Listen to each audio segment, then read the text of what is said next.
Castle Ravenloft happening today, which is pretty exciting. So we'll get into where we are in the story and everything like that in a moment. But let's go around and meet our players. It's been an extra week or so since we last were here. So let's do a little catch up of who we're playing, so we do not forget. So let's start with Cord. Who are you playing today, Cord? Who am I playing? I am playing Enrin Colt. Let's try to get the character open. He is an undead. Recently found out that he is an undead spectral human ranger. A lot of shit has happened to him, mainly because of chat. But he just wants to have his friends be free from this because he knows he's probably in it until the end. So ghosts just want to have fun. What's up, touchpads? Monkey Fluff. How's it going, guys? All right then, Gareth, who are you playing today? You can't say monkey fluff then. That's over to me. I'm very offended. Oh dear. I am playing Miles Edgar, who is a halfling bard. He's not a singy-wingy bard. He's a drawy-rory bard. He doesn't sing. He draws. He's a bit of an artist. He has spent most of his life in captivity. He escaped only to get drawn into the mess that is Barovia. The very elusive Miles is in this cage behind me. That's just what I thought of when you said in captivity. You can tell his dorsal fin is curled backwards because he is unhappy. Thank you for belittling my plight, Myth, and I'm glad to hear that you keep children hostage. Yes, he's ended up in the mess, and he's kind of fallen for diligence, which is Lee's character. He kind of hates the Doctor, and he looks up to Enrin. Yep. In all ways and one. What's up, Redundant? Good to see you, my friend. What's up, Bean? And let's go to Lee. Lee, who are you playing today? Hello, I'm playing Diligence, the Tiefling Warlock. She's currently home to two demons now, two fiends, Kevin and Fergal. Fergal and Kevin don't get on. They've just received the deal of a century from Fergal, where he reckons he can get us into Castle Ravenloft. He does. But for a blood price, so one of us will have to die, namely, potentially, the Doctor. Yes. Yeah. Speaking of the Doctor, Brian, how's it going, man? What is going on? You're muted, drink, huh? Drink! Oh, my There we go. I got you back. So, Brian, who are you playing today? I'm always happy to, you guys know I'm always happy to be back here. Not so much with you guys apparently planning to murder me in my sleep, but, we do what we can. As always, I will be reprising the role of Dr. Edmund Caesar. I think that's a good name. I like Edmund. Dr. Caesar, he is I guess you could describe him as a fanatical and kind of insane doctor. It might be the right word. He's sort of an alchemist. He's sort of an experimenter. He was corrupted by one of Strahd's horsemen of the apocalypse, and he was sort of forced to do all kinds of experiments for Strahd. But the party helped him. They liberated his hospital from that horseman, and he has been traveling with them, sort of in debt to them, to hopefully, help them get revenge. And also he met his demonic maybe? I don't know if it's he met his great old one patron that his warlock powers came from recently, so he's been pretty happy about that. Yeah.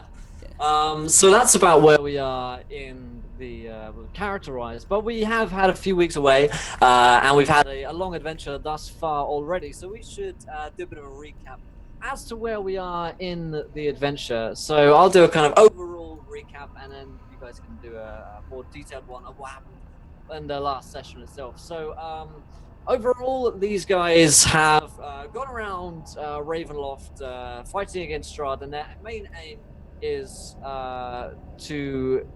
Oh, we've got weird mic stuff happening. Maybe it's because of this thing. Maybe. It's like that one time you guys were like, oh, wow, Myth, your mic's being weird, and like that entire 24-hour stream I was fighting with fluctuating volume. Yeah, no, is that any better? I wonder. It sounds good right now. But okay, I changed the... You keep talking, we'll let you know. Which one? Sure thing. So, we're fixing it now, right? Don't worry. So yeah, they went around battling against the Strahd, Rooney, and defeating his different horsemen of the apocalypse, and they went to that place Lysanger. They defeated baby Lysanger, the witch over there. Then they went over and defeated what was her name, Pestilence, the maggot queen. And now they've just recently met the lovely Famine, whose name is Edith Gorhart. And Edith is in charge of a very large army of the undead, and she's actually rebelling against Strahd because she's no big fan of Strahd, and you guys have basically cut off all her food supply, and she wants to be the new ruler of Ravenloft rather than Strahd, and so you guys have kind of teamed up with her. You struck an unholy bargain, all of you, other than Gareth's character Miles, to gain extra powers from her and to lead her armies in battle. And so that's about where we were last time, but I'll get into handing over to you guys to do a bit more detailed as to what happened in the last session. So Gareth, you can do a bit of a recap, seeing as you're involved a lot with the last session. So we just so a couple of sessions ago we met her. She talked about the plan, and then the last session she proceeded to try and drive a wedge between Miles and Diligence, who had kind of expressed their feelings for each other and fallen for each other, and then Famine came in there like a bull in a china shop. She knocked us apart. Yeah, she came in there like a wrecking ball. No clothes, swinging. No, and we argued, we fought, and then Miles came to terms with the fact that maybe she doesn't want us to be together, and we're stronger together. I think we then came up with a plan.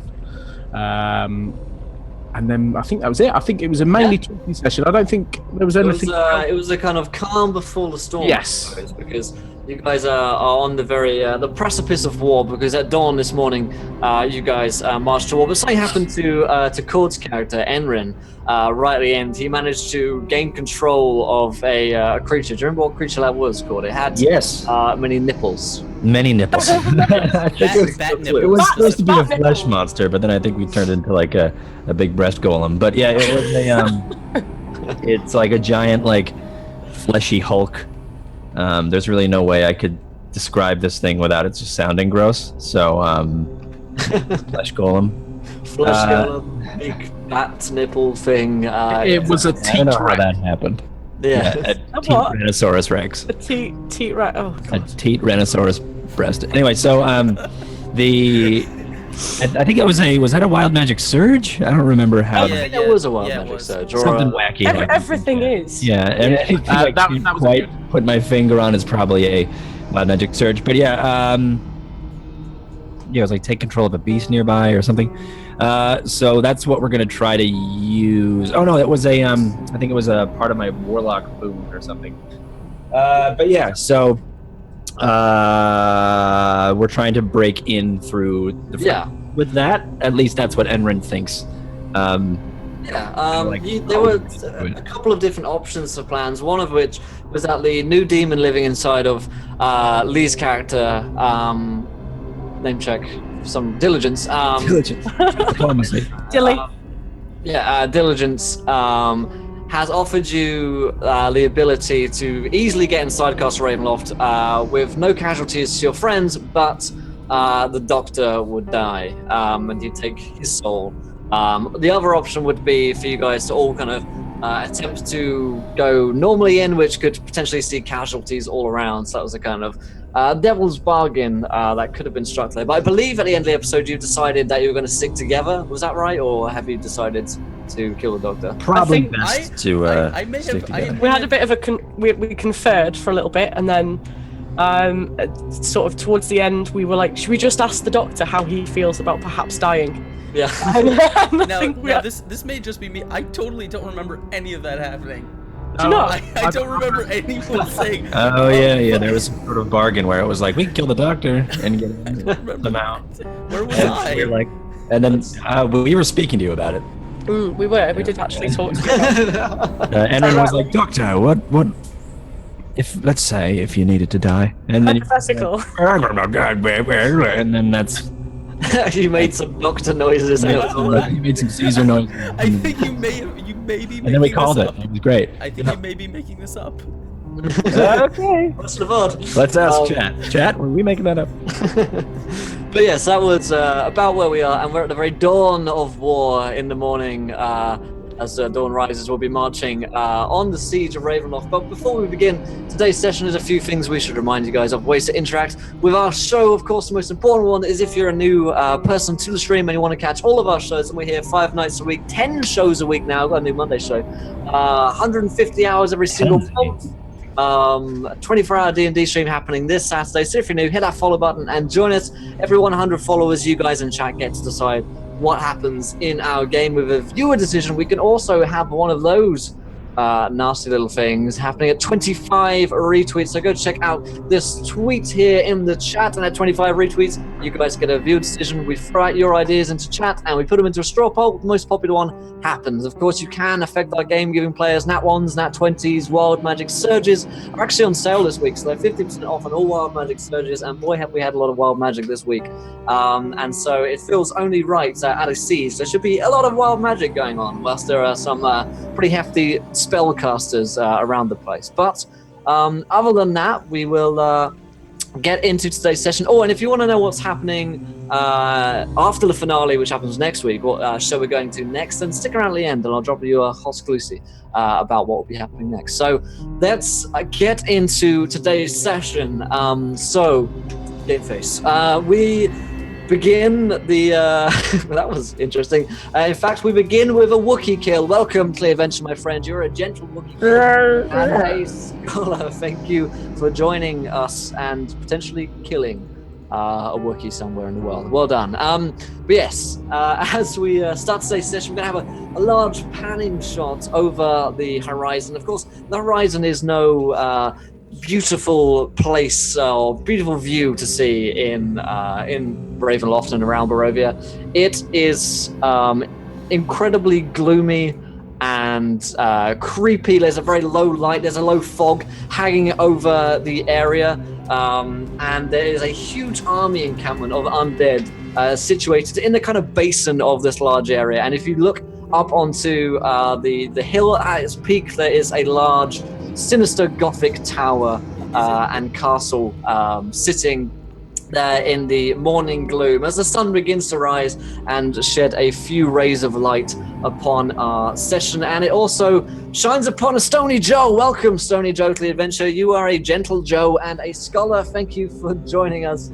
That gift, though. Do I remember what we had in mind for the session? Of course I do, Psychedelia. I've got all my notes prepared, so don't worry. Whilst I didn't do all that prep stream today because I get my internet fixed, I remember everything, and I'll be streaming that same show, same time next week for the finale. So as we see this like panning shot going over, there are also these lights which begin to glow from the army camp in the base, in the kind of basin of this large area. These kind of green flickering torches and sconces are lit as the camp awakens. Of course, the camp was never truly asleep because the undead don't really sleep. They just kind of hang about silently for a while. But they begin to light these torches, and soon the camp is filled with these tens of thousands of torches lighting up the mid-morning dew and gloom of this place. And similarly, the lights from the castle begin to flicker on, and you can see even from this point here, tens of thousands of lights glowing up onto the on the castle as there are thousands and thousands of undead troops lining these walls and getting ready for a battle this morning. And as the camera pans in, we follow a crow, but this crow isn't actually alive. It's a skeleton, and it's got bones to it, and its structure it's flying very kind of like an aberration on these bony wings, which shouldn't be able to keep it alive, but some kind of dark magic is infusing it. And as this crow flies towards the army camp, down towards these thousands of green lights, we stop just on the top of a chariot. It stops, and it stops on top of Epic Kifri. Welcome to the adventure, Epic Kifri. You're a gentle Kifri and a scholar. Thanks to the host Farfar as well. It just lands on the top of this chariot. And the bird just kind of looks around, and it looks to this group of individuals standing here, waking up in the morning. We're looking at a young tiefling girl in these kind of battered robes at this point. Also got some more battle attire on for the coming storm. There's standing next to her, hand in hand, or hand upwards, is a young little halfling who looks like he's seen far too much for his years.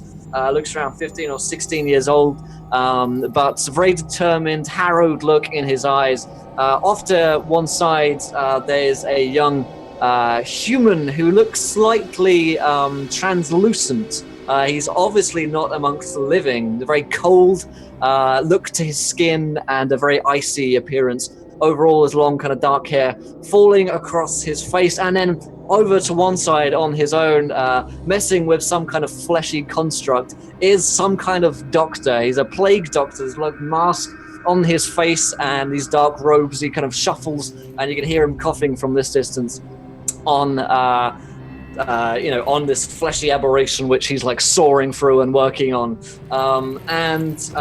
Sitting astride the chariot is Edith Gorhart, Famine herself, and she stands here resplendent in this ridiculously crazy dress which she's put on today. Usually she's got a kind of mad dress on, but today she's got wings coming out from the back of her dress like a raven. Her hair is like staccato upwards, spiky, like she's like she's gelled her hair really high up. Yeah, exactly, yeah. And she has this kind of bone armor on, which is very, it almost looks like a corset, but you can tell it's like hard as nails. And she just catches this bone raven on her arm, and she kind of speaks to it very briefly in a language which none of you understand. And then she just kind of takes a hand and she just crushes the raven's head like a bow, and it just kind of splinters out everywhere around you guys.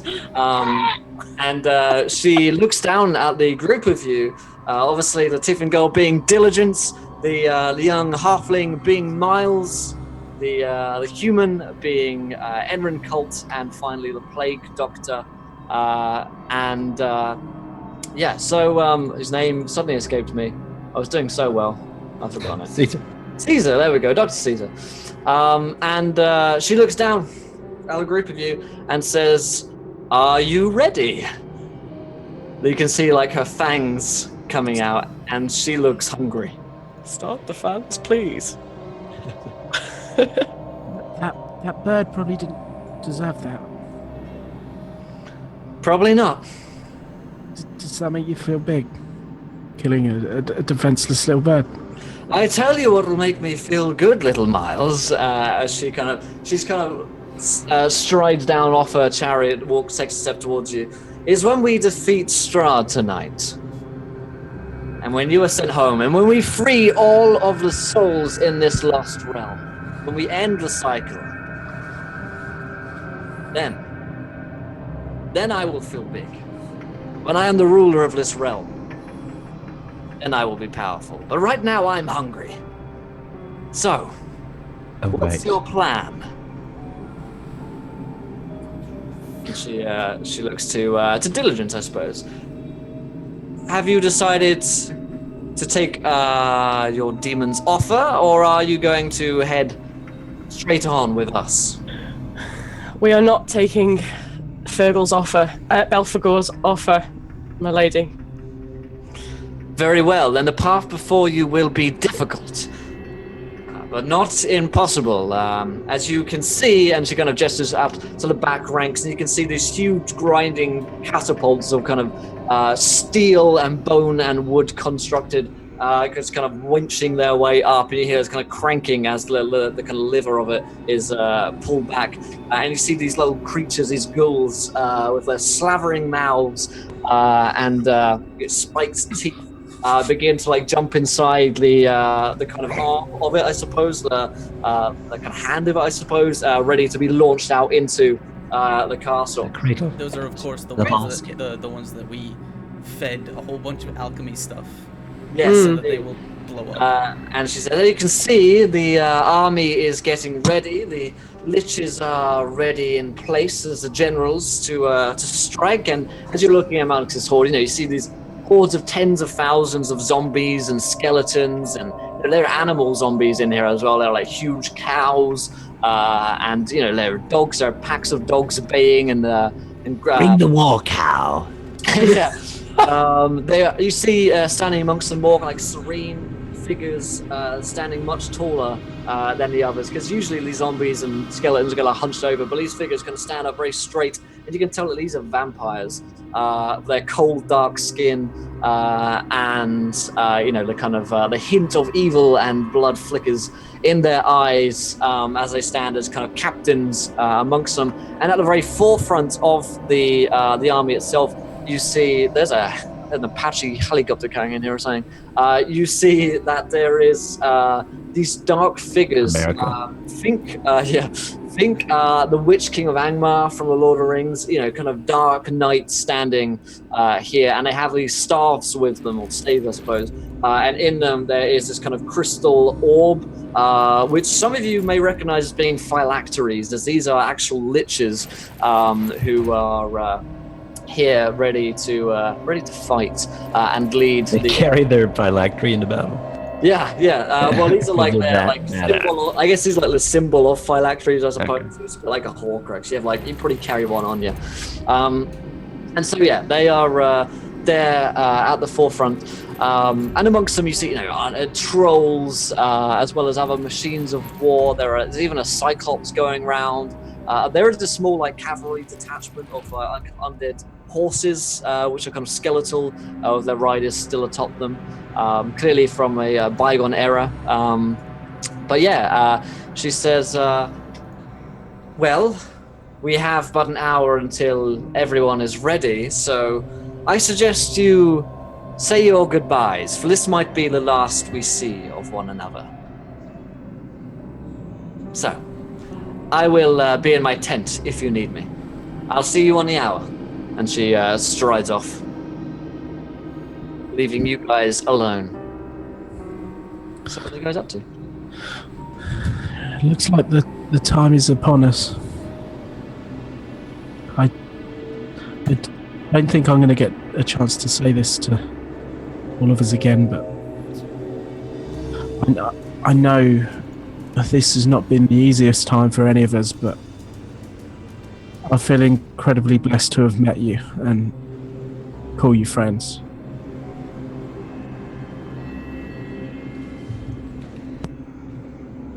You know who else I call a friend? I call Walkenfels a friend. Welcome to the adventure, Walkenfels. You are a gentle Walken and a scholar. Thank you for joining us.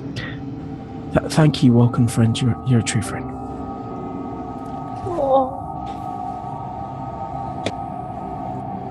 Player's a bit quiet, apparently. Might want to bump up the Zoom audio there, Brian. Because we don't know what we're saying yet. We're still thinking. Yeah, very well. So quiet. Yeah. Miles, I've said this numerous times, and I don't know how I could express it even more, but just thank you for staying strong when we needed it most. Thank you for being brave, because there are times when I knew that a little courage could fix the issue, but I, or any of us, was not as brave as you. Miles kind of looks up at you.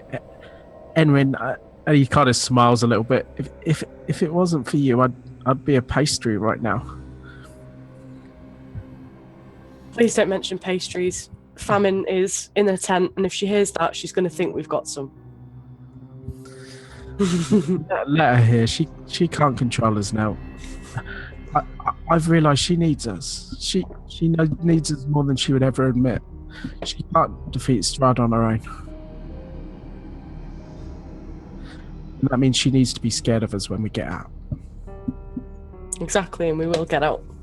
So this isn't really goodbye. No. It's I'll see you later. And Doctor, we've made a choice about you, and we gave you the decision. You were incredibly brave, and we decided that we should go in alone. And we need to know we can trust you. We need to know that you've turned a corner and you're actually going to help people.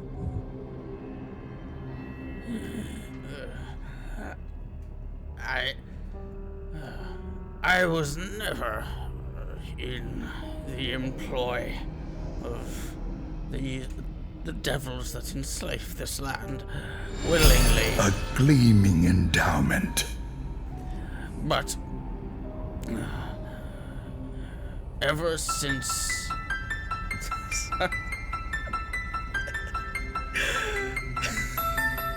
sorry, the music. Corpsing. Just music came on with the donation. Oh, and thanks so much to XP is overrated, and it's £10 says this gift to players some orphan powers for a final battle, maybe wild magic for all. And the Exorcist theme played. Yeah. Awesome, thanks so much XP for that. So you guys roll some wild magic for me. That wild magic surge, guys. If you're in chat, make sure you stock up for winter because they get a blowout sale. Well, Yeah, that's right. Is that a D69? that's a D10,000 for wild Oh, magic. Yeah. right, that's the birthday table. From who? All of us? For each Yeah. of you guys. Yeah. Oh my. Thank you, XP. You I got- generous Buddy? thing. I Lovely got of a you. really low one. That's bad. Oh, good. As long as you don't start bleeding out of your eyes again. Do you want me to carry on talking, Will, while you're looking these up? Yeah, Yeah, yeah. well, Go. so anyway, he says, when the land was scorched and my place of business, my home, was taken from me, I made a deal with darker powers so that I could survive, and one day, if the land was healed, find my way back, that I might help people once more. Though I'd spent a long time in that place, and I feel I may have lost something of my mind in the process. Well, Doctor, like, what we're doing today is bigger than any one of us. This entire place is cursed by Strahd and everything that touches him. And we have a chance to end that. We have a chance to work together and stop this madness and this cruelty. Not few can say that. Few can say they've got this far, so I don't want to stop here. We need to take this to the end. We need to beat this bastard. For everything that he's done to everyone here, everything that he's done to us. There are every soul that departed, traveled along the rivers of blood into Strahd's being, will be bound within those castle walls. We must free them so that the land can know peace, even if it means we do not wake the next day to see it. I think you're right. And just, if one of us doesn't make it, we need to spread the words of the good deeds done by that person today. Their memory will always live along. And we need to keep them alive in our hearts. I'm not going to stand up and give some rousing speech here. I just want you to know that I care about you all very deeply. And what we've been through has helped make me who I am.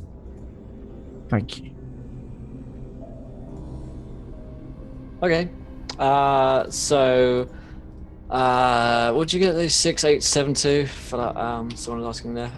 So yeah, I got these rolls in for what actually happens as this conversation is had.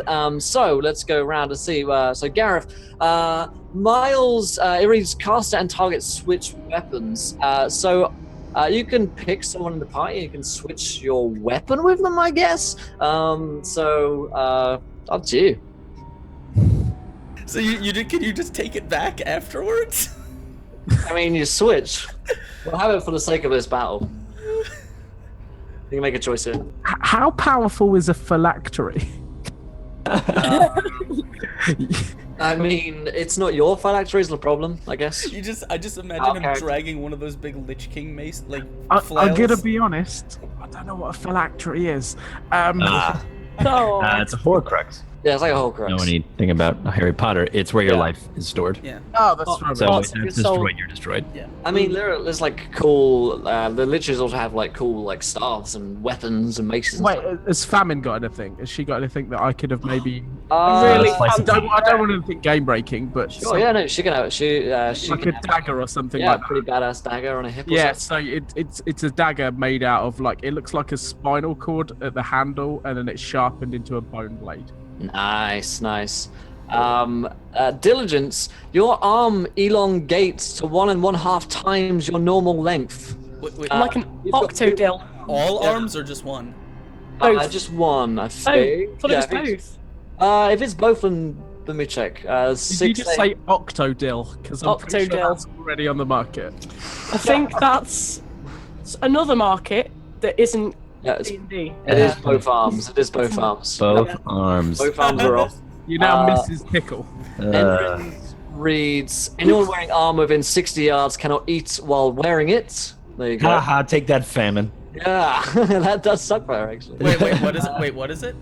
Anyone wearing armor within 60 yards cannot eat while wearing it. That's right. Ha! Idiots. Caesar's hands appear skeletal. You've got like skeleton hands at this Oh, point. Which No, I just did that. That was an experiment I did too. Yeah, on the yeah. way. Oh no, that may have spilled acid on my head. They're fine. They still work. Oh my, that's not good. So as this moment happens, you hear this kind of war horn go like a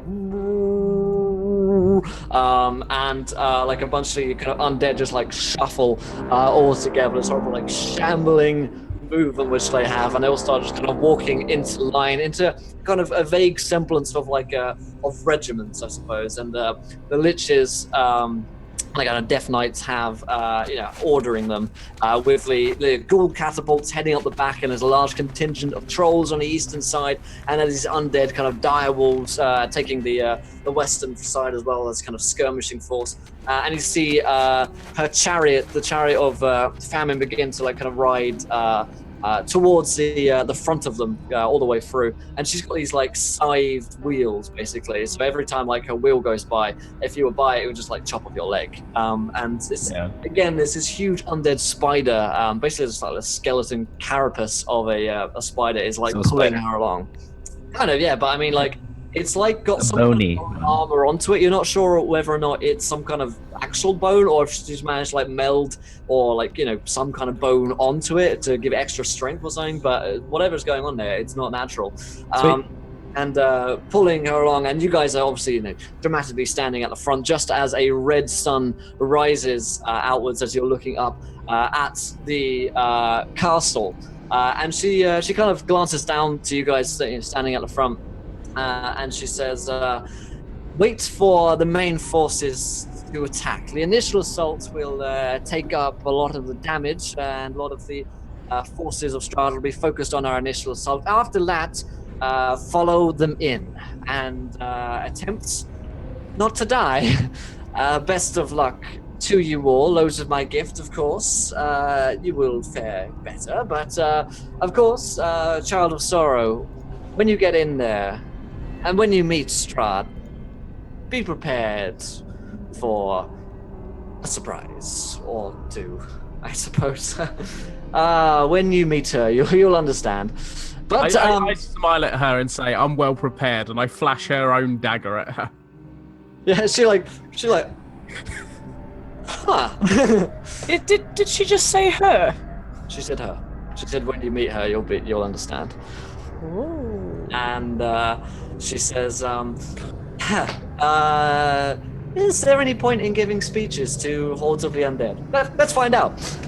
And she like kind of her chariot kind of rides onwards as she looks out upon her vast hordes in this deep basin of troops in the basin of Castle Ravenloft, essentially. And she looks down at these vast tens of scores of thousands of the undead, all those lost souls who have died at one point or other in Ravenloft, around Barovia, anyone whose soul has been lost but having to be reanimated in this terrible cycle over and over again. And she looks out and she says, well, you all know why you're here. And that is because I am really hungry, and Strahd's keeping all the food. That food being all the people in Ravenloft, and I want to eat all of them. And everything, actually. And you can join me in that as well. When we defeat Strahd, when we climb those walls and batter down those doors, we will feast upon his heart. And when I devour his heart, I will become the ruler of this realm of Ravenloft, and I will set you free. Once Strahd is dead, your souls will be free to escape this eternal cycle of undeath and return to the underworld, to Nilfheim, where your souls belong. I don't know if any of you understand this, but I'm shouting it at you anyway, because I believe deep down somewhere, you are all as hungry as I am, and you're sick and tired of Strahd ruling over us. So let's go in that castle, let's burn it down, and let's feast upon Strahd!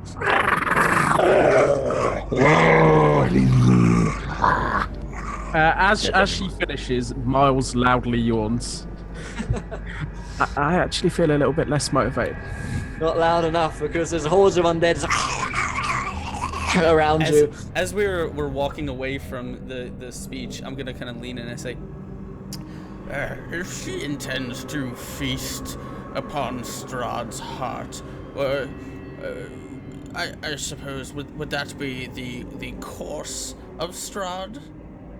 The first course? Terrible. No. The course of Strahd. Oh man. I actually think I take damage. That was Yeah. 1d pun damage. I've And gotta do a wisdom save for that one. as this happens, they begin to just like shamble forwards. All these tens and thousands of hordes of the undead shambling towards. And we need some strong battle music for listening. If you're not I will find you some battle music. If you want tabletop audio, Skirmish is a good track for this one. How about we get some war drums and shit? Let's get some drums in there. As they begin to shuffle and shamble, and there's a huge kind of boom, boom, boom as thousands of undead feet creep towards Castle Ravenloft, beginning to glow, set upon this red sun which is rising today. And so as we begin this, let's actually roll some initiative because we're going to be entering a big old combat here. Big old siege battle. Bagel combat. Big old bagel combat. Who I've got 11 bagels. That's kind of a seeded Bagel combat. seed one. Yeah. Okay. My God. Big old bagel. Bagel finagle. Yeah, I got a 4. All right, Emery got Coleman's 4. 4. Miles got an 11. Dill, what'd you get? Look at all these bonuses except for I mine. got 16. 16. And Dr. Mm. Let's know where you got, man. And we'll get these order going. Looks like Diligence is going first, followed by Miles, followed by Enrin, but we'll see what the 12 from the Doctor. Okay, so turn order for this combat is going to be Diligence going first, followed by Caesar, followed by Miles, followed by Enrin Colt, going up the rear with his giant bat nipple creature monstrosity. And So as we I'm actually controlling Della here. Gleaming yes, you are. Yeah. And we got a donation rolling in. Oh, yes, indeed we did. Thanks so much to Monkey Fluff. He donates £12. He says, Volcania first combat, 20s for all players. Natch. Thanks, man. Thank Nice. you. Thank you very much. I'll take it. Yeah. I'll high I'm five gonna you. use this to for it. attack famine. I'm gonna throw it at her face. Give you that girl. Hitler, what's up, Dr. Pepper? So as we begin this, you guys have got nat 20s. Remember to use them or lose them. Let's get into today's combat or siege itself. So at the top of the turn order, it is diligence, and so obviously there'll be a fair amount of narration going into this thing, as we're not gonna move every single model on every single fucking piece, because that would take us forever, seeing as we're dealing with tens of thousands. But what you see before you at this point is the initial waves of skeletons and zombies running towards. At first they're shambling and they pick up into a trot, and then they're full out just going for it, rushing straight towards the castle. We do have a very bad map of what the castle looked like before, which I can to show you what it was before. Oh, it's beautiful. Absolute It was, yeah. artwork. Yeah. And there's obviously this main gateway here, which they're going to be rushing up and attempting to break down. If you remember, the gate is apparently sentient, which is a thing. And of course, the back entrance, there's a back gate which is less well guarded, but it takes The back entrance of Strahd. the back entrance, but you have to go all the way around, which means it's kind of difficult to do that. But let's get off that front. We don't need that. So as we head in here, these thousands of troops just kind of rushing towards them, and after a few minutes of rushing, I'm guessing you guys are kind of trotting alongside, letting them go first. The initial kind of first hordes are going before you, and you hear the cranking of the ghoul catapults behind you, ratcheting up their power, until finally you hear this kind of and you look up into the green skies, and above you, flying, is this mass of bones and flesh as these ghouls are just flying through the air straight towards them, and they actually spread out their hands, and you can see these thin leathery wings. If you think like a pterodactyl but more humanoid, and they're just Like a little squirrel. yeah, like a little squirrel flying around, and they're just sailing towards the walls of the castle.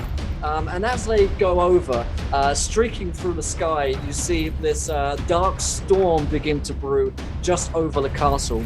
And as you look up into the skies, from each corner of the world comes this dark storm, and it's coming in faster than any natural storm could possibly move at, and it's becoming very black, and you see these strikes of lightning coming towards you, and this large brewing thunder just bellowing out, almost screaming, coming towards you. And very quickly you guys feel that you hear this kind of ting ting ting ting ting ting ting of rain falling upon armor as you kind of look up, and it gets few raindrops out of your eyes as you see there's a big storm coming, and these crackles of lightning are just coming down as you look over to one side where this giant troll, and the troll is just lumbering away, and this strike of lightning just kind of sizzles down onto him, and it just instantly fries this guy who's he just tumbles down and smack down into it, as suddenly a hail of arrows, as they're running towards him even further, just comes down and starts to eviscerate tens upon tens upon tens of these undead troops, as from the walls you see standing upon them serried rows of undead archers, just mass firing out here. So you've got this lightning crackling down, you've got this huge storm raging above you, and you've got ghoul catapults flying, and you see streaking out from the sky what seem to be huge green fireballs coming from the own war machines atop Strahd.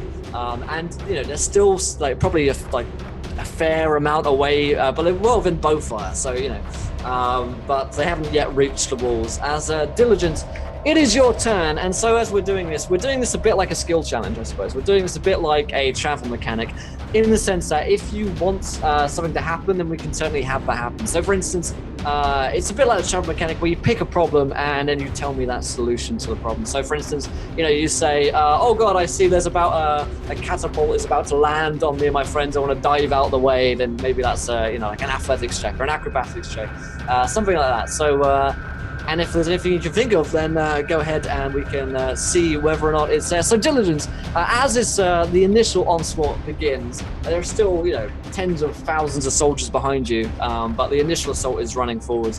What happens to diligence? Or the party? Well, she's shitting herself inside, to be honest. Yeah. I guess a guitar in a guitar. Sorry, in joke. Gareth has lost it. Lol. Lel prawns. Yeah, so basically diligence is I imagine sort of in fear, and then with an added kind of adrenaline, I guess she kind of casts protection from good and evil on the entire party. Nice. So I guess I could do the spell, or I could do an Arcana check. Yeah, run me that Arcana check, actually. Because you sense some strange magics going on as you attempt to cast it. We'll see how that manifests. Oh yeah! Oh 20. Yeah, on a 20. So you feel this kind of invisible hand around your throat, almost as you attempt to cast magic, and you feel it just begin to like tighten its grip around you as you attempt to cast. It's really, really difficult. Actually, a sweat breaks out on you as you try and do it, but it manages to just click into place, and the hand is like relaxed after you complete the spell. But certainly there's something fighting against you. Some force sets its will against you. So that was diligence. So Caesar, you here. You might have had, if you have any experiments that you wanted to have been working on, and feel free to sorry, hold on. I got a music swell in my ears. So we're kind of riding up to the doors, and there's no, that's really loud. There's the those things that are blocking magic casting. Is that what diligence was kind of going up against? Right. Yeah. Okay. You see these towers here, and you recognize them as being these kind of anti-magic wards in the area. Yeah. Then I will kind of I will grab whatever the nearest ghoul or skeleton to me, and I say, onto the catapults to take aim and start firing for the magic tower, the gargoyles up there. And he turns to you, like, yes, master. And he goes, fire on the towers. And then you look over, and it's another boom, as another set of ghouls are sent flying towards them.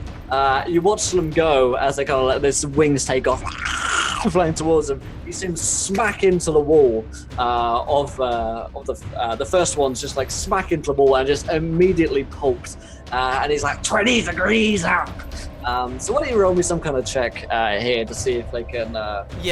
When I see kind of the first one splat against the wall, can I run up to the next one and pull out, I don't know, some kind of an alchemy flask, and basically put a thing in it so that it will become volatile, so that if it hits the wall, it just explodes right away. Alchemist fire. Nice. Okay, perfect. So, roll me a quick Arcana check. You got it. See if this brew is going to work, because they're going to hit it, but whether or not the alchemist fire is going to take hold or not is the question here. I'm not very good at Arcana. Oh, no, you're not. Not at all. Yeah, not at all. So you see these, basically what you see is these ghouls just fly up, and some of them actually manage to land atop these towers, where there are hundreds of other skeletons and zombies of their own kind of begin to fight against them. They've got no, the alchemist fire just doesn't take off or catch for whatever reason, or they forget about it, and it just kind of splatters against the wall and doesn't light, and they are quickly kind of eviscerated by the troops up on the walls. They're tiny little specks, but you see them kind of falling backwards off of the tower. Miles, how's it going? Okay, I'm fine, thank you very much. How are you? Not so bad, really. So it's okay to say I'm still mounted. I had Gem, the Pega pony, the Pega version of the pony. So I'm striding towards the castle behind a bunch of these forces. I will not peg a pony, thank you. And this huge ballista bolt fires down. And Gem, the Pega pony, kind of does a barrel roll to avoid the ballista bolt, which sends me flying. Nice. And halfway through my fall, I kind of land on the top of maybe one of these trolls, and then attempt to flip myself back onto the Pega pony before it touches the ground. Roll me an animal handling check for this one. Okay. Because see if the tiger pony is. Crit! That is a wow, nat Wow. 20. So just before I land on the pony, like gubs fly out of my sleeves.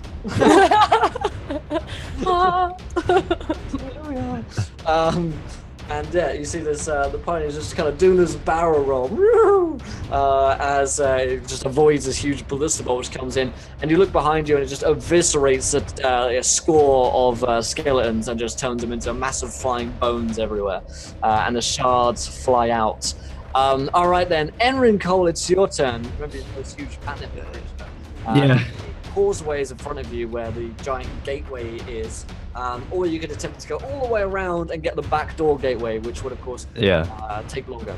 But, Fuck that. So Enrin kind of stands back, and as like the hordes of ghouls and skeletons like pour over him, some of them actually knock into him, but he's focusing like on his ethereal undeath that he is slowly starting to recognize that he has, and his eyes start to like fog over, and he starts to close his eyes, and as like his eyes close, he becomes more and more translucent and more like milky, and then finally when his eyes shut fully, like you just hear a and then like wisps, kind of like Tyrael's wings start to stretch and splay out, and then in almost like a lightning flash, like a breeze blows by and carries him into the body of this giant flesh golem, and then the thing like wakes up and then starts to charge slowly with like a trot with everybody else, and then starts with the ghouls and everything charging the front gates across the causeway, because on most Castle Ravenloft maps there's this giant bridge, kind of like of course in Hogwarts there's that long bridge across the cavern, and I think also Helm's Deep, that kind of huge. Yeah, exactly. And he's just like, and he's like stepping probably on a couple ghouls and a couple skeletons, but tens probably. yeah, tens, yeah. And go ahead. he there's a story and a half probably tall statue of maybe an ancient king or an like the builder of Castle Ravenloft prior to Strahd, and he just he climbs up onto it, and he as like a giant ape or King Kong would tries to like shake it down. Nice. And then he finally it does crack and splay at like the knee. Nice. Tips it over into a stained glass window, trying to get the ghouls around him to clamber up and funnel in. Nice. Okay, roll me a quick athletics check. This statue is actually not a king. It's actually of a young girl, which seems strange, but you're not really thinking about it because you're. Because I'm fleshy dude. It's a huge statue of a very small proportioned young woman. Roll me an athletics check. Of course, you're basically. There aren't, at this point, stained glass windows to kind of break into. You're kind of at the base of a wall as you're coming up to this causeway. But you could try and push it either into like the gateway or into the wall to attempt to like crack the wall somehow. Great. To form some kind of breach there. That'd be cool. Sweet. I rolled a 21. 21's pretty good. So there is this gateway coming up here as well, which you can kind of like chuck it into on 21 if you want, or you could just lob it into a side of the wall to try and break that down. Up to you. What was the first part? There's the gate, right? Yeah, the gateway, which has, you'd cause a lot of casualties to your own here because they're like battering it down. We could try and throw it into the wall, but of course, the walls themselves are pretty strong, right? They're not going to really tumble with just one statue, but up to you. I'm going to go into the wall, I think. Okay, perfect. So you kind of throw it against the wall. You see a few like initial bricks begin to tumble from the masonry and fall down, but no, initial like, oh, we've just broken down the wall of Castle Ravenloft, but it's, starting to show a few cracks. And so that's something that you guys back in the Dr. Caesar back in the artillery section notices is Enrin throws this huge statue in. It might be an area to kind of pinpoint as a weak spot, which he's found. Okay, so top of the turn order, and it's Diligence's turn. Well, the top of the turn, as this happens, you basically see all these skeletons which are carrying these little ladders upon them, with them, little groups rushing up to the walls, and they start to kind of set them down in the ground and throw them up. They're always thrown down, yeah, they're always being kind of like shot as they're doing this by like kind of hail of arrow fire from above. And you see casters, vampires, and necromancers above raising the dead back that fall, and also the ones above are like shooting down magic upon them. There's a hail of it's almost like Star Wars at this point, you know. There's like laser fire going everywhere because there are so many casters in this space. So you can feel the air is like heavy with like static almost because there's been so much. My shields are down. Exactly. There's been so much like magic already being spent in an area. Yeah. And you probably have a vague kind of like understanding that magic is a kind of resource in an area, and when you drain it completely, it gets harder to call upon it. I don't have enough mana. You don't have enough mana, exactly, yeah. But you can still use magic. It's just like it gets really tough to draw it, and that's when it becomes dangerous to do it. So yeah, raining all around you, and you see Enrin just like chuck this huge bit of masonry into the wall to attempt to bring it down as well. So yeah, what are you up to?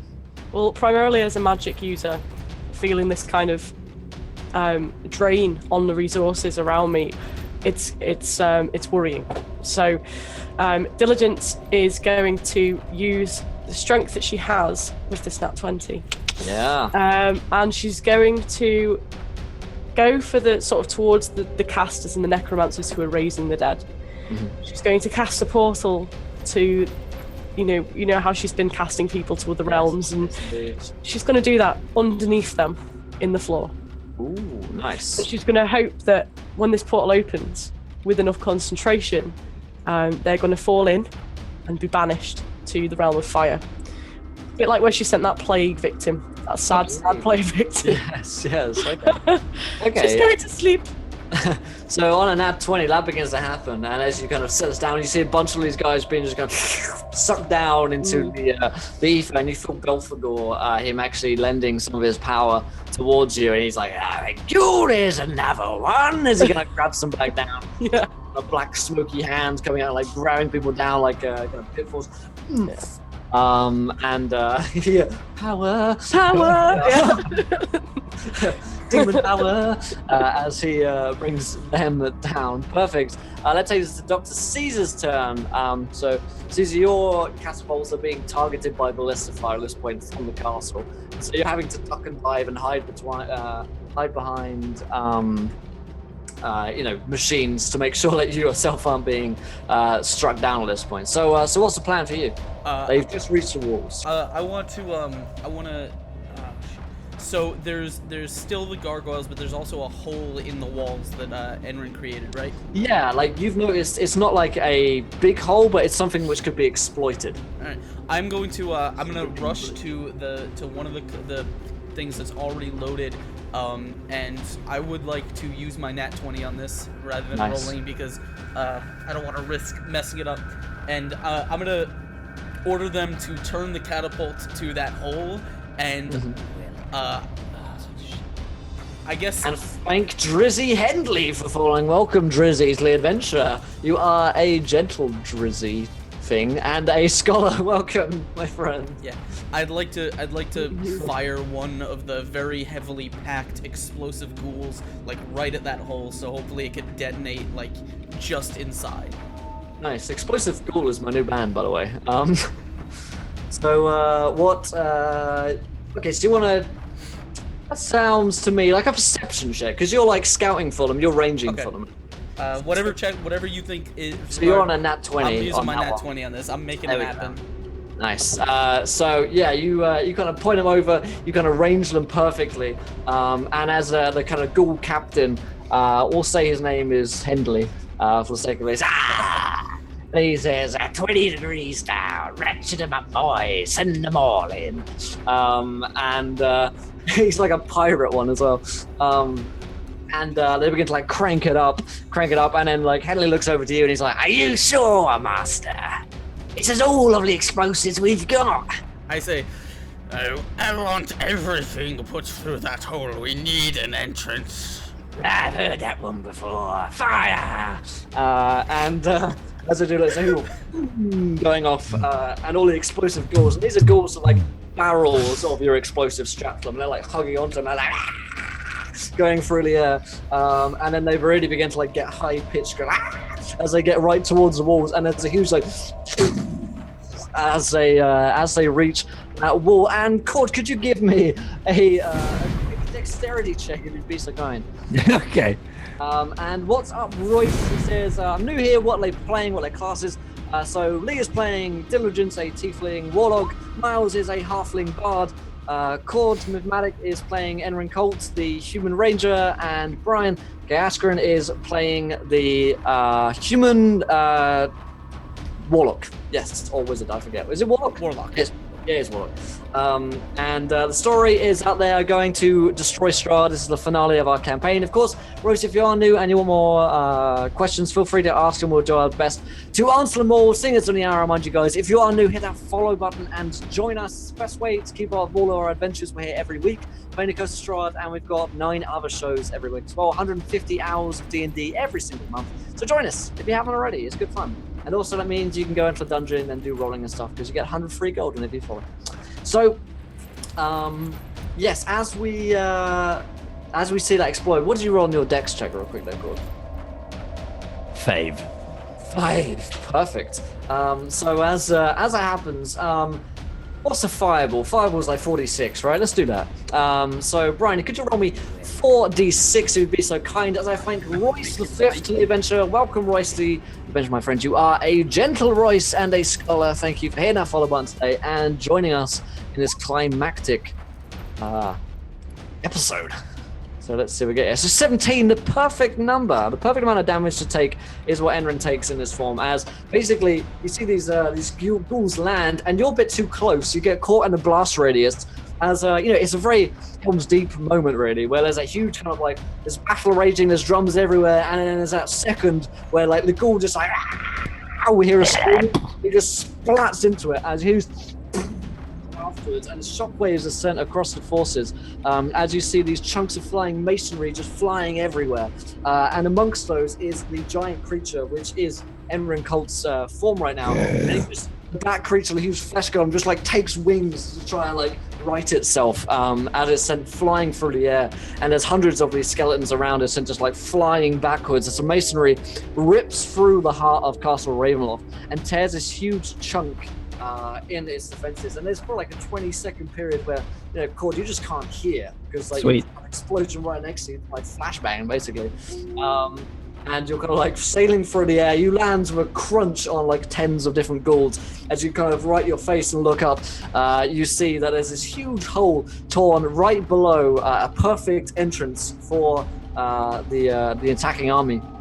And already ghouls are beginning to like flood inside of it and get down into what is basically the courtyard. They're going around the gateway, so you don't even need to take the gate at this point. So that was Dr. Caesar's turn. Miles, you've just seen a huge tear in the castle's defenses just rip open. So Rip. I'm going to take a little bit of luxury with Cord if he doesn't mind.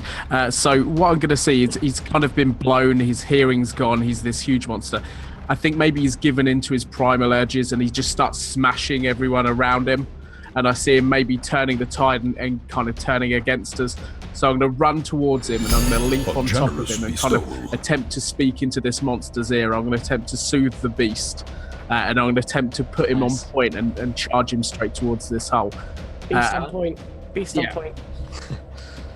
Get Winston on point. So it sounds like a persuasion check, I guess. So try and like, attempt to calm him down. I can go for that. We also got a donation in there, I think. Oh yes, indeed, we did. Thanks so much to the frog. He rolled. He rolled. He donates £5, and he says, "Diligence and Enrin, roll a d10,000." Thanks so much. To the frog. Oh, thank you. As always. What's up, Wizard? Good to see you, man. Always good to see you, dude.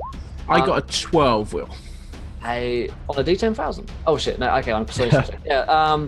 So let's say that you try and like calm him down. You do your best, but basically what ends up happening is you have to you calm him down. But whilst you're doing it, he just kind of grabs you up, and you manage to escape like from his massive hand, and you're like on his back at this point, on his giant kind of flesh gun back. You're like clinging on here, and it's just like clinging onto one of his arms, basically one of his many arms, as he's rushing towards that hole. You're being taken straight in with the rest of the army which are around you, and of course. Again, I feel like I've pretty missed out on this one, but there's the stench of like rotting decay and death is all around you. You've been on battlefields before. You've been, been in several scrapes and fights, and it's usually like that tangy, tinny smell of blood or irony kind of blood tang in the air. But not this time, because there is no blood being spilt in this battle. Indeed, this might be the one battle in which no blood is spilt because everyone is undead other than you guys, and so it's basically just like bones falling everywhere and rotted corpses. There's a stench of undeath, but it doesn't smell like a usual battlefield might. Let's get those D10,000 rolls going here. So, Diligence, what did you roll? 6143. Oh. Drink. You sounded deeper than usual there. Yeah, that was interesting. Target suffers great embarrassment whenever she's hit by magic. What? How embarrassing. That is so embarrassing. Welcome to my life. Oh man. All right then. So, Enrin, what did you roll? 8791. 8791. Nice and Yes. high. 8791 is all potions within 60 yards combust at 85 degrees Fahrenheit. That makes sense. That makes sense. So as you are calmed, you let out this bellow just before you do so. It's not that hot, actually, for liquid. No, it's not really. It's at 85 degrees Fahrenheit. It's like warm. It's like Yeah, hot, it's like but it's nice to like swim in. And Yeah. that's it. Yeah. Yeah, and you you see basically all these like potions which like the liches had on them and all the mages just kind of like blow up, and they have all these different effects around you. You see like burning fire melting on one of these guys' faces. The other is just like a pool of water like spills out from this potion. You're like, that was just a potion of water? Like, what the fuck was that, dude? Thirsty. What do you want? It's not even Water break. The guy's like, oh no, my water bottle. My Nalgene, they said these would never break. You gotta stay hydrated in battle. Yeah. Exactly, yeah. My Evian. Yeah. I Evian. paid $3 for that water bottle. My Bonin Springs. And a bunch of different like weird kind of magical effects start happening around within 60 yards. That was Miles' turn. Yeah. So Enrin, it's your turn. Oh man, so I was pushed back onto a bunch of things. I was mad. There's a big hole in the wall where. All right, so what does this keep look like? Like, where's the wall? Is it like there are wings I have and a statue, and then it fell into the wall, or is it like a flat back wall that meets up with the gate in the same plane? Yeah, so I think that's. Or does it like wrap around the statue? So and more kind of a wraparound. Sort of Okay. thing. There's this big kind of towers which kind of set apart the kind of bends in the wall essentially. A Cool. lot flat. I have Really like a windy. bat thing, right? You said. Yeah, you're like a fucking bat, dude. Cool. I'm gonna climb the opposite wall, and then I'm gonna get to the top, and I'm gonna glide from the opposite side into the gaping wall and try to make the hole bigger. Nice. First, like, Am can't I really still glide, riding on him? but I could probably glide. Yeah, you were still gliding on the back. Glide is fast. Yeah, so I'm gonna climb King Kong style to the other side, and then glide down and try to break open that wall. That's what I like. to Probably hear. hurting a lot of ghouls, but Jimmy Crack. There are, left-handed dozens. So. Yeah. So I'm gonna use my nat 20 on this. Perfect. Oh my god, that is a huge fucking bug just landed on that window. I've never You're seen. welcome. What's that scary? Good to see you, man. So you want to use your nat 20 on like swooping up, and you want to land on the walls, or do you want to land beyond? I'm climbing one side of like the rampart, and then I'm gonna glide down into that hole. That hole, nice, Yeah. perfect. So you're gonna start climbing up this rampart. Of course, you're taking bow fire all the time as it's happening, and we're all some damage for you because there's no way you'll be avoiding the mass fire from this. Damn, 500 hour club, boys. That is a lot of time. many days is that? I wonder. But yeah, I don't want to wonder. I don't want to know, honestly. I look at my roll 20 hours and sometimes I weep. But yeah, there is some. Take this damage. Oh It's my God. 4 hours. You take 13 damage as it's happening. Miles, you're going to take 50 as you just kind of fill through of arrows of these guys. What's my health on this giant flesh creature? Should I look it up? Yeah, look it up. Find it probably more. So we should have done that before last time, but there you go. Yeah, I can just. We play a lot of D&D. So yeah. That happens as you guys are kind of filled with several arrows kind of piercing into you, and then you fly down into this kind of swoop down into this hole, and it's basically you crush a bunch of these ghouls coming in here, and they all scurry away in fear around you as they notice your kind of power, and you kind of you start walking through. Basically, you go down onto your all fours rather than walking like a man. You go down to your all fours and you go through this rubble. You're going to toss aside one of these boulders as these ghouls are all behind you, and breaking out through the other side of the wall, you are met with ranks upon ranks of spears, essentially, and you're looking upon as you come out within the courtyard of Castle Ravenloft. There are thousands of these serried ranks of spears. These skeletons look ancient. They're wearing this ancient kind of black, kind of almost sexy armor, you know. They've got these little points on it, look kind of almost drow, you know. This black kind of armor, whereas the skeletons that you have are literally just like peasant skeletons. And so they have like a pitchfork and a sword or something. But these guys, very well armored, they look very well trained as you just kind of like break through the side of the wall, tossing aside a huge piece of rubble, and they all just kind of they all just kind of like lower their spears towards you and begin to advance. So you're in the courtyard, but the rest of you guys, Diligence and the Doctor, are still not yet within the walls. And in fact, you guys are the very first two people through. That was Emery's turn. So it's total around. It's Diligence. And Diligence, you see your friends breaking through. You can't see, obviously, what's actually going on within there, but you see them just, like, swoop down into this hole which they've made. There are still skeletons battering down the doors with little effect at this point. They're just being massacred by the arrows raining down upon them. Yeah, that's about where you are. The storm is still raging. Crackles of lightning all around you. What can I kind of... Is there anyone kind of coming at me, or am I able to kind of go like sprint away on notice? There's no one immediately like fighting you on the ground because you're still not within the walls. If you were to climb up on the walls, obviously there would be people there trying to kill you. At this point, you kind of just got to make a mad gambit, dash towards the hole, trying to avoid this arrow fire which is coming down. In that case, then Diligence is going to peg it to the hole in the wall where she saw her friends kind of take the wall down. Hole in the wall! Hole in the wall! And she's going to run as fast as she can. All right, roll me an athletics check if you'd be so kind. Dale Winton's there with the hole in the wall ready.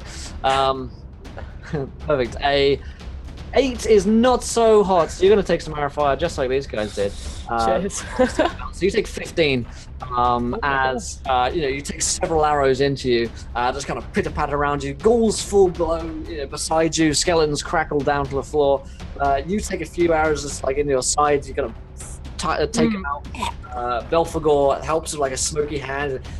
There you go, as he kind of rips it out for you, and you enter into this hole as you're kind of surrounded by these deadly undead kind of ghouls creeping everywhere. They're pushing forward, and you can hear the large bellowing of the giant bat creature, which is Enrin, and Miles on the back of him as you kind of peek through and you can see into the courtyard. There are thousands of skeletons within the courtyard, which are spears lowered straight towards Enrin and Miles at this point. And they've got very little support because, there are thousands of skeletons and there's one hole. So they're basically like surrounding that hole and trying to breach it up at that point. Okay, so that was Diligence's turn. Dr. Caesar, your friends have now entered the castle.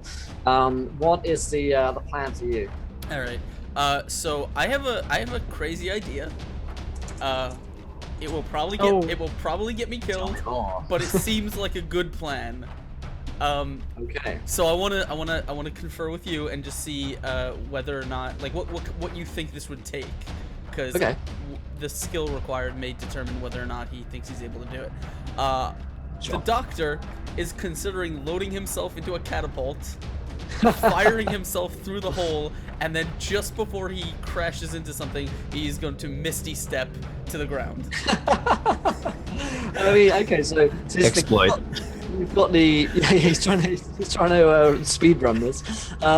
So you basically have the exact right angle for this because you hit the ghouls into it before. Yeah. So you know how to get there. The Misty Step before would require incredible timing, and so it's going to be an Arcana check to be able to do that, basically, to be able to cast a spell, because it's very difficult to cast spells the closer to the castle you get.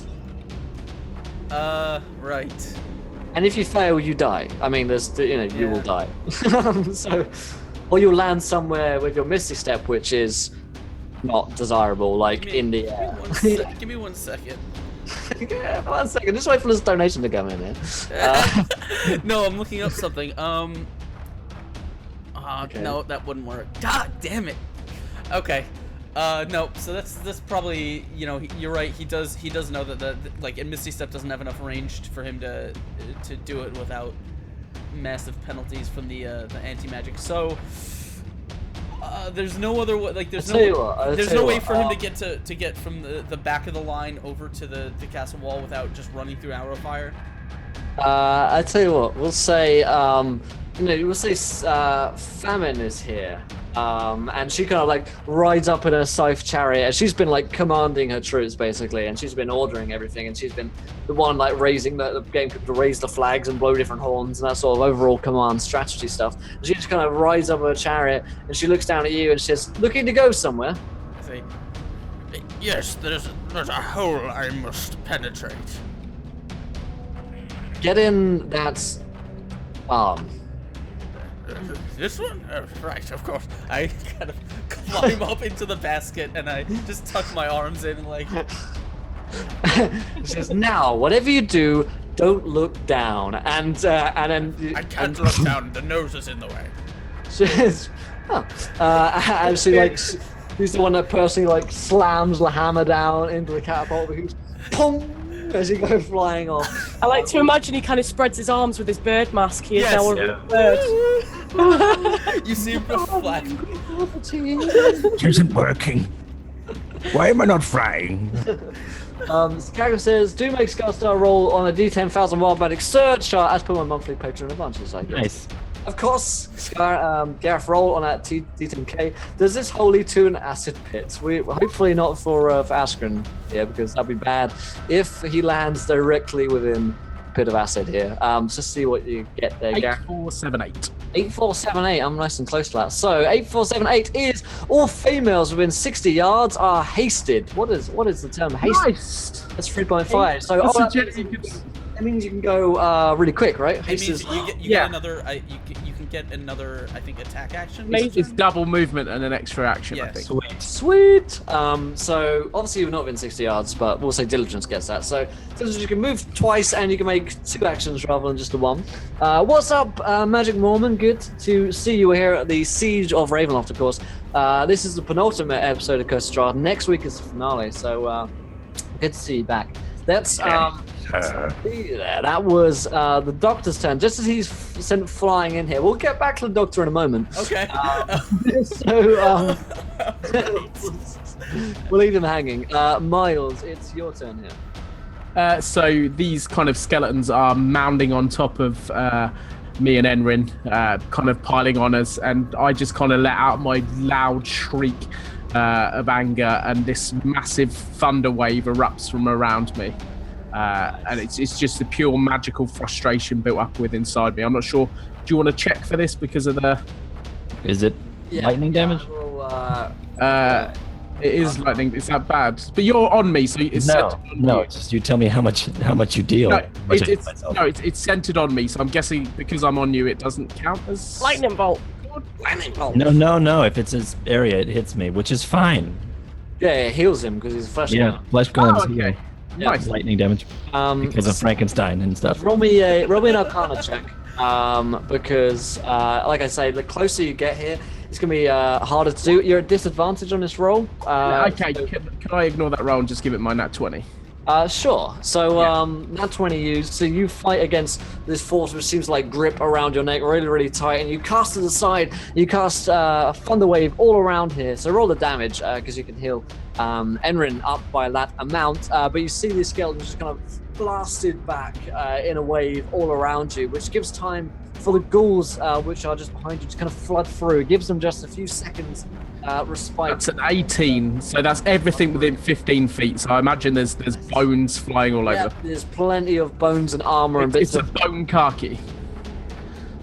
And you, the ghouls flood through, start to get into combat with the skeletons. Obviously, they're more well trained, but it gives you that kind of initial advantage to be able to push through into here. Speaking of pushing through, Enrin, it's your turn. All right. So we made it in. We're in. You're in, and you have these kind of thin line of ghouls around you as the horde of skeletons are still surrounding you. Grab the courtyard a bit better. You can see up onto the huge walls which tower above you, where there are thousands of skeleton archers hanging up there, and a few of them are beginning to take notice of you. They're being led similarly by liches and. So we're in the courtyard. You're in a courtyard area here, and you're looking up at them as they're beginning to kind of turn around, and they're going to fire down upon you, and they probably do not care that they're going to kill hundreds of our own skeletons because they're going to murder you guys. You see ahead of you what appears to be the main kind of gateway into the castle itself. Again, it would be into the keep itself, I suppose, because most castles have this kind of outer courtyard and then an inner keep. And again, that door looks incredibly hard to get to. A, because there's thousands of skeletons in your way. B, the door looks very, very hefty. Along the side here, there are kind of sally ports, right? And for you who don't know, Americans who find the term sally port funny, they're basically ports, like little doors where you can sally forth from. The sally port. The sally port. Put it in the sally port. My Ethernet cable is that in the Ethernet cable of the sally port. Yes. Sally port. Oh, and yeah. you can just kind of charge out from those and escape around. But these sally ports, as I'm sure a man named Bitter Chivalry would know about. Welcome, Bitter Chivalry, to the adventure. You are a gentle, chivalrous, but bitter man and a scholar. Welcome to the adventure. But you know these sally ports are also connected to other parts of the castle itself, and so maybe a different way of getting inside is to go through the sally ports, which are less well defended. So you've got the choice of the big gate or the sally ports, which would probably lead you deeper into the castle, but you have no idea where the castle, like any idea of the layout of the castle, right? So main gates obviously lead you to something central, but sally ports easier to get to. No idea where they could lead you. Sally port. Sally Frosty Port. Okay, then. So, so how are you going to get to here? You've got to push through. Still a couple hundred of skeletons to get there. Obviously, you've got your ghouls with you. Yep, my guys and ghouls. Yeah, guys and ghouls. Because you guys are basically, you're not trying to defeat all of his forces because it's probably impossible to do that. But you're just trying to get through as quickly as possible into a deeper level, I guess. So, what do you? What's the plan here? I've already pulled stuff down. Pulled stuff down. You could do some. You should try and fly overlay. Take a bit of archer fire, probably. Yeah. Is there any because I don't think this thing is too heavy to fly. So Yeah. I feel like gliding is a thing. So is there any high point I can glide from? Certainly. I mean, like I say, the wall is just behind you. Could you climb up that where the skeleton okay. archers are? There's a tower there. You could. Sure. I will acrobatic and try to climb up onto that thing. Nice. Let's have that happen. Good. -1. This is great. That's gonna go well. Just stop hanging out the port. I know it's 18. Bam. 18, that's more like it. So yeah, you climb up here. As you glide down, again, you're going to take some archer fire because, there are hundreds of skeletons around here. People are taking notice of the giant bat creature climbing up the tower amidst all this chaos. At the same time, however, your forces reach the top of the wall, and so your skeletons just kind of rush onto the walls and start jumping down upon them. It's just a mess of bone and armor and weaponry right now. But you still take some fire. You're going to take a bit of flat damage here. So you take 13. Miles also going to take some hits. If I could see that, it would be 14 damage that Miles is taking at this point as you just go these archers just kind of draw back their bows and shoot into you as you're on the back of him. But you do manage to climb up the top of this ancient bit of masonry. And with a huge kind of swooshing sound, you glide down straight towards the sally port. You realize too late as you get towards closer to it as you're flying in that the sally port is far too small for your gigantic body to get into. And so you basically just kind of like, you try and stop, you kind of just crash into the thing. And if you want to, and you're going to crash into it, Miles is sent flying off. Miles, can you roll me a dexterity saving throw real quick? See if you can land with a tuck and roll in here. As Enrin realizes as he crashes in here, he's way too big in this form to get into Natural of 20s. mostly natural 20s. Unnatural. Unnatural. Okay, so yeah, you manage to like tuck and roll, dive in here, and you find yourself just kind of rolling after you do so into this long corridor within the walls of the keep, and you can see a long corridor with a door at the end, leading within to the heart of the castle whilst this battle rages all around you guys. So that takes it to, that was Enrin's turn. So it's actually top of the turn, Diligence. So Diligence, you see all this happen with your friends managed to like swooping into the sally port here, but you have been kind of detached from them. Real quick, what's our pact? Your pact was a pact of the old one. Great The old old yeah. one. Very old one. Yeah. Yep. All right, thank you. So Yeah. Diligence, what's the plan here? Again, you've got the same situation. Big gate, sally port, but still thousands of skeletons in your way. Well, I'm hoping that I can use sort of the newfound speed and double Yes. action. So I'm going to sprint as far as I possibly can in one turn. Not meta. I'm going to sprint as far as I can into the crowd of skeletons. Okay. Press to digitize. Ooh.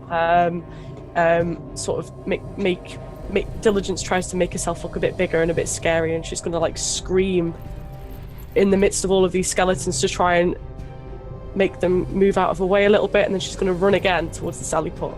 Okay. You're going to take some attacks of opportunity whilst you're doing this. Yeah. You've been successful in doing so, but you will take some attacks here because you're running for a crowd of skeletons, right? So you'll take a bit of damage here. It might be a fairly hefty amount as you several kind of blades bring in. Sugar. 19 damage, just as these kind of swords just stab into you as you're kind of running past them. You're very quick, but you get several nicks and cuts on you as they kind of thrust in with their spear swords. You manage to just dive in past Enrin's huge bat form as he's stuck trying to grapple into the sally port. And you're next to Miles, who appears to have landed here. Well, as she sort of sprints in and sort of careers into the sally port, she lies motionless on the floor. Yeah, when Will says too much injury, I have like arrows sticking out of my neck, and covered in blood. I look in a really bad way. Diligence is now unconscious. Nice. Perfect. So she's So there you go. It's not so easy getting into the castle itself. And of course, you've still got hundreds of skeletons on your tail because they're not just letting you go into the sally port. There are a bunch of them chasing after you guys because you're within getting to go within the heart of the castle. So as that happens, that was Diligence's turn. Dr. Caesar, you are flying straight towards. Tell me what happens. I embrace my fate.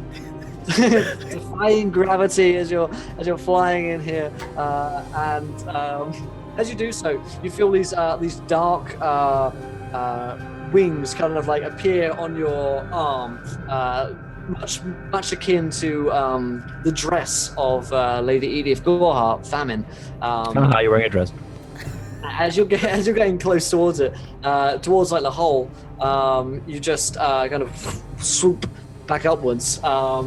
And just skim over the wall, and you just like skim on the tips of the skeletons. He's like trying to stab up at you as you fly over the top of it, and sail over the courtyard of the skeletons down below, straight down into the hole of the sally port, straight past the huge beast of Enrin Colt, the huge flesh golem, and you find yourself standing here. You land quite well on an unconscious Diligence and a Miles who's got an arrow in his neck at this point. One minor alteration. While I'm flying, can I you guys don't know this, but beneath my robe, a lot of tentacles, like oily black tentacles, kind of writhe as a part of my my pack. Can I just sort of let them flap in the wind behind me? Let it go. It's like Ursula if she was flying. Yeah. Basically, just tentacles flapping behind me. Also, From one Idiomenzel song to another. We got a donation for Defying gravity. And yes, thanks so much to Monkey Fluff. He donates £1. He says Lee finds inspiration to regain her senses. Oh, thank you. You have advantage on your next death saving throw, I suppose, because you are I'm dead. dying. At least. I will. What? You're dying? When I land on her, I will look around and I say, Hello. Would anyone like a potion? Yours exploded. no, I wasn't near you. Okay. I was all the way at the back by the catapults. True, You yeah, were true. up. You were up at the wall. True. True story, though. So do you want to feed one to the Diligence? It looks like there are two people that need them, so I have one, and I'm just holding it up and shaking it, asking who wants it. One of them can't ask you for it, so I'm just like, Miles On the just floor. points. I'm also, by the way, I may also still be standing on top of you. I don't. well. How much do your potions heal, and you guys can heal up by that It's amount? just a normal second level potion. How many 2D I something? think it's 2d8. 2D8 maybe? Sure. Let's do that. That sounds right. Or why not? What's a number? That's a eight. number that makes sense to me. Yes, indeed. So let's see here. That was Doctor's turn. Miles, it is your turn. Is it possible that I can defer my turn till after Enrin gets in here? So I've got something ready. I just need him in here first. Say back into the turn order, so you're now at the bottom of the turn order. So it's Enrin, your turn. You can't get inside the sally port. You're being chased by, hundreds of skeletons which are looking to stab you in the back, basically. Yep.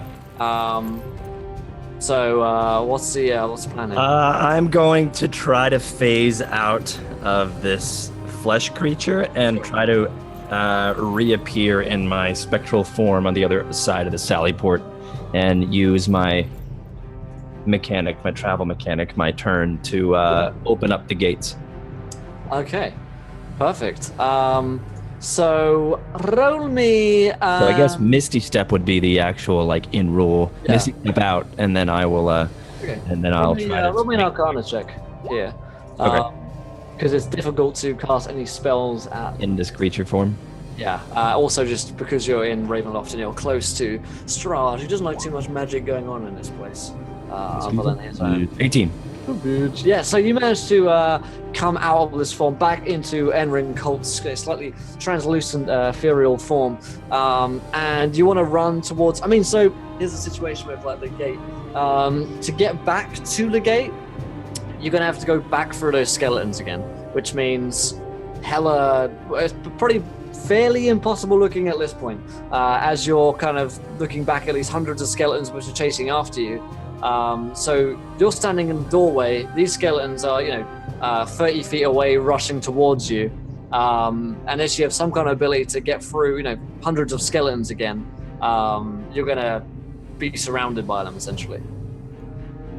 And getting to the gatehouse would be. So beyond the sally port door, where I can't get through, there's hundreds of skeletons.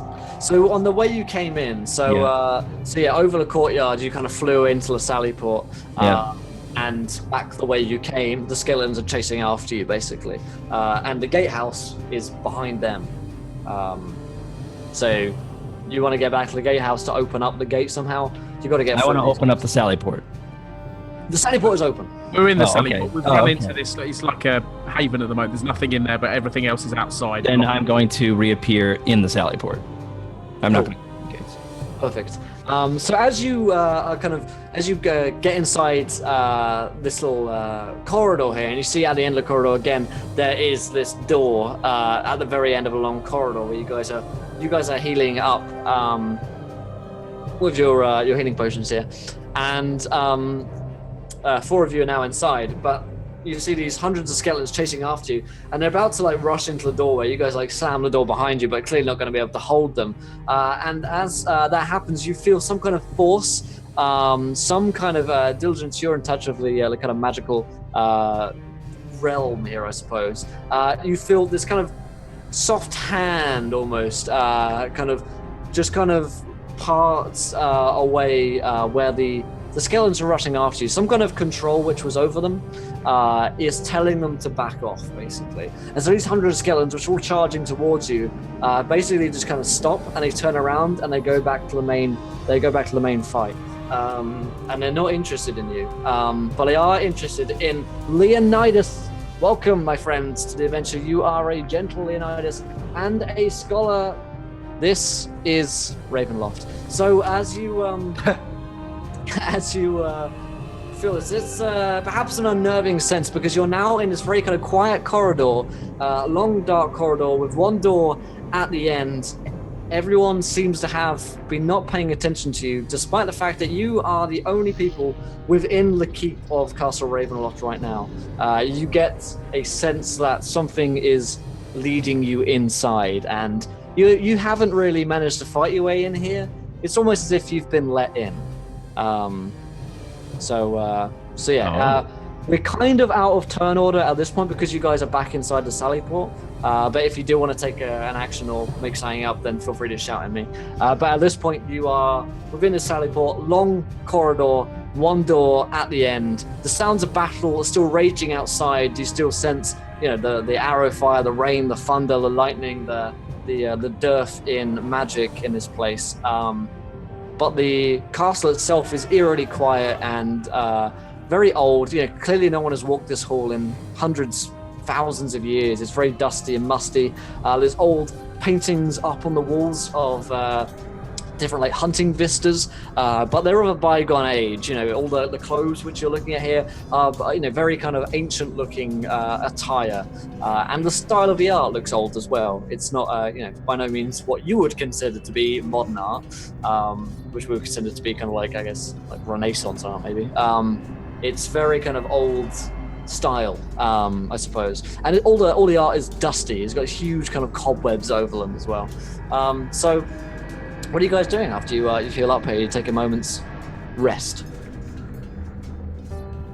I kind of turn to Enrin and I point at this arrow in my neck with my bottom lips kind of wobbling a little bit. Enrin, does it look bad? Be honest with me. No, it's not so bad. Let me take a look here. It really hurts. I know. Here. And I give him...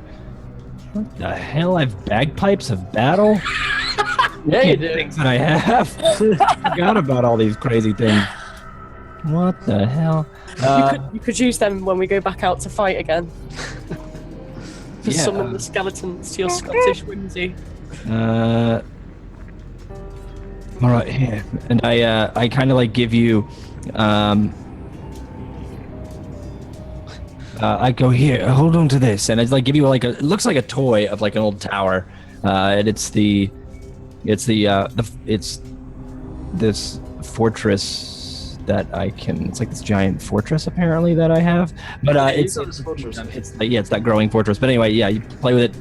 Try to keep focus while I touch your wound, your neck, and I kind of with like spectral energy grab it, and with one hand, like my hand goes into your skin, solidifies and pulls the head out, as well as my other hand is healing the wounds and keeping the blood away. So I'm going to heal you D6. Doing that Neo move from the Matrix. Yeah, exactly. That whole thing. Actually, D8. I lied. I'm going to take a bio break, guys. Feel free do to... it. So take some 4 hit points as I heal you. So as Will leaves, we open the next door and find Strahd. Yeah. Yep. And he's got this big glowing red weak spot on his chest. One of us kites him round for half an hour. Diligence slaps him across the face a couple times. I'll kite him. Yeah. We generally call him names, make him. I cast heroism. feel like less of a person. My DPS is really not as good. as The usually. finishing blow is us all stood around him, and then we go, lightning bolt! And he falls to the floor. And then we stand over his body, take a picture, and put it on our guild website. Yes. With a time above it. Realm first. Yeah. So, But it's only on the test realm. They're gonna wipe the server. yeah, they're gonna wipe it. They may, Ravenloft not through the server. beta test because no one's actually gonna believe it. Yeah, I go and I heal you, and I go, you can keep that.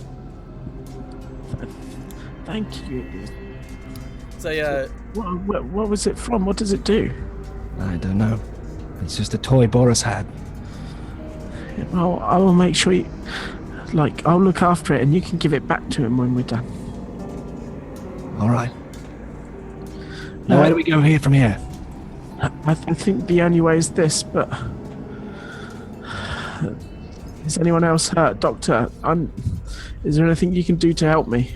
as I'm helping Diligence up, I gave with the potion and whatnot. I say, Yes, if you are injured, I can provide medical attention, of course. I think Strahd knows we're here, and I think he wants to see us. I assume he knows we're here. The knocking was very loud. Well, maybe we've got time just to gather our thoughts and take a little break before we delve on, because if that's what he's got outside to welcome us, God knows what he's got in here. Right, maybe we could hide in here. And I there's a bunch of crates in the back of the Sallyport, and there's just this open area that I've kind of scooted a bunch of the crates around. If we just sit here, try to gather ourselves, and then as the hordes of skeletons are pouring through and going down the hallway, and we can probably hold up for a bit, lick our wounds, and then press on. Yes, definitely some kind of short rest. That would be helpful.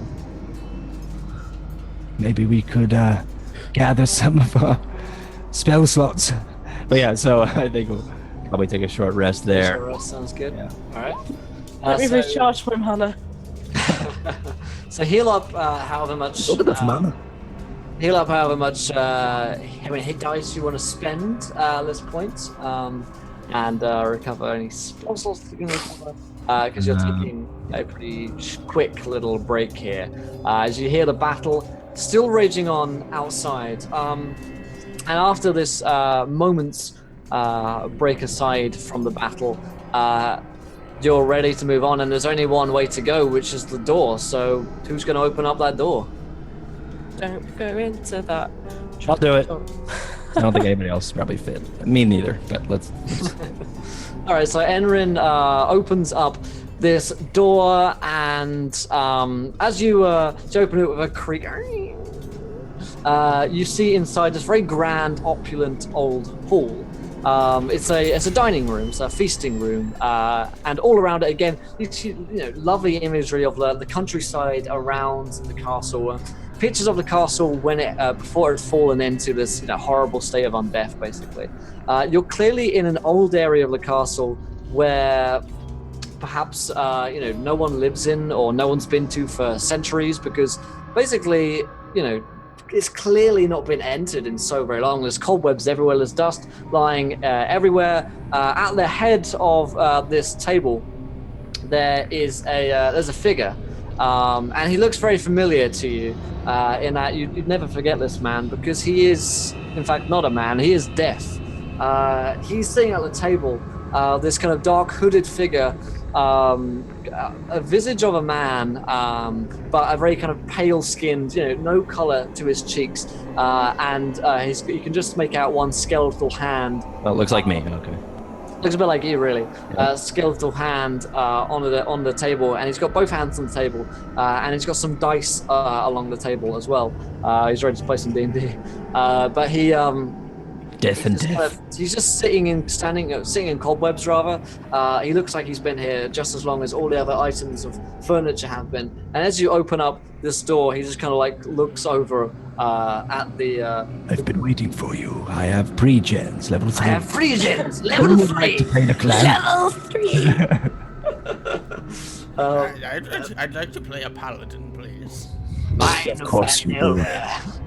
I got the starter set last week. He's here. He's got his couple of dice here. There's 2 die. Here. It actually look like little kind of beholder's eyes almost. These dice, similar to like the Maggot Queen who you've seen before. He looks up and he says, "Oh, great! So you've arrived then. Come on in." You're still here then, Mr. Errand Boy? Still working for Strahd? That is correct. I Not that I suppose have any choice, of course. we all have a choice in our actions. That is true, unless you are a primordial being created for one purpose and one purpose only. Now, I don't. A gleaming endowment. I don't think we've been introduced. oh, I know you, Dr. Caesar. Apparently everyone does. Who are you? You're a bit of a harbinger yourself. My name is Death. Yes. Oh, I go by many names. I've been called many things in my time, but Death is most accurate. I'm one of the 4 horsemen of Strahd's own apocalypse here.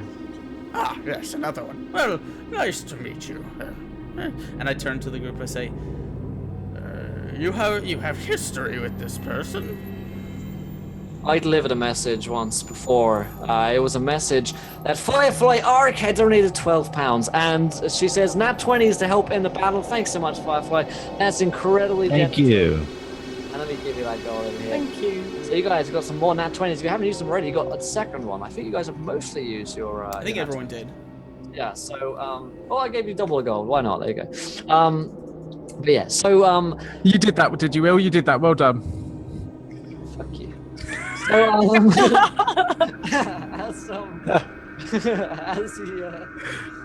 as he kind of looks up at you, he says, "You may as well take a seat. You've got a bit of time." Why do we have time? What do you mean? Oh, right. And he says, "I've stopped time for a while. One of the perks of being deaf." And I guess that's when I notice that there's some shambles Yeah. just around, and Yeah.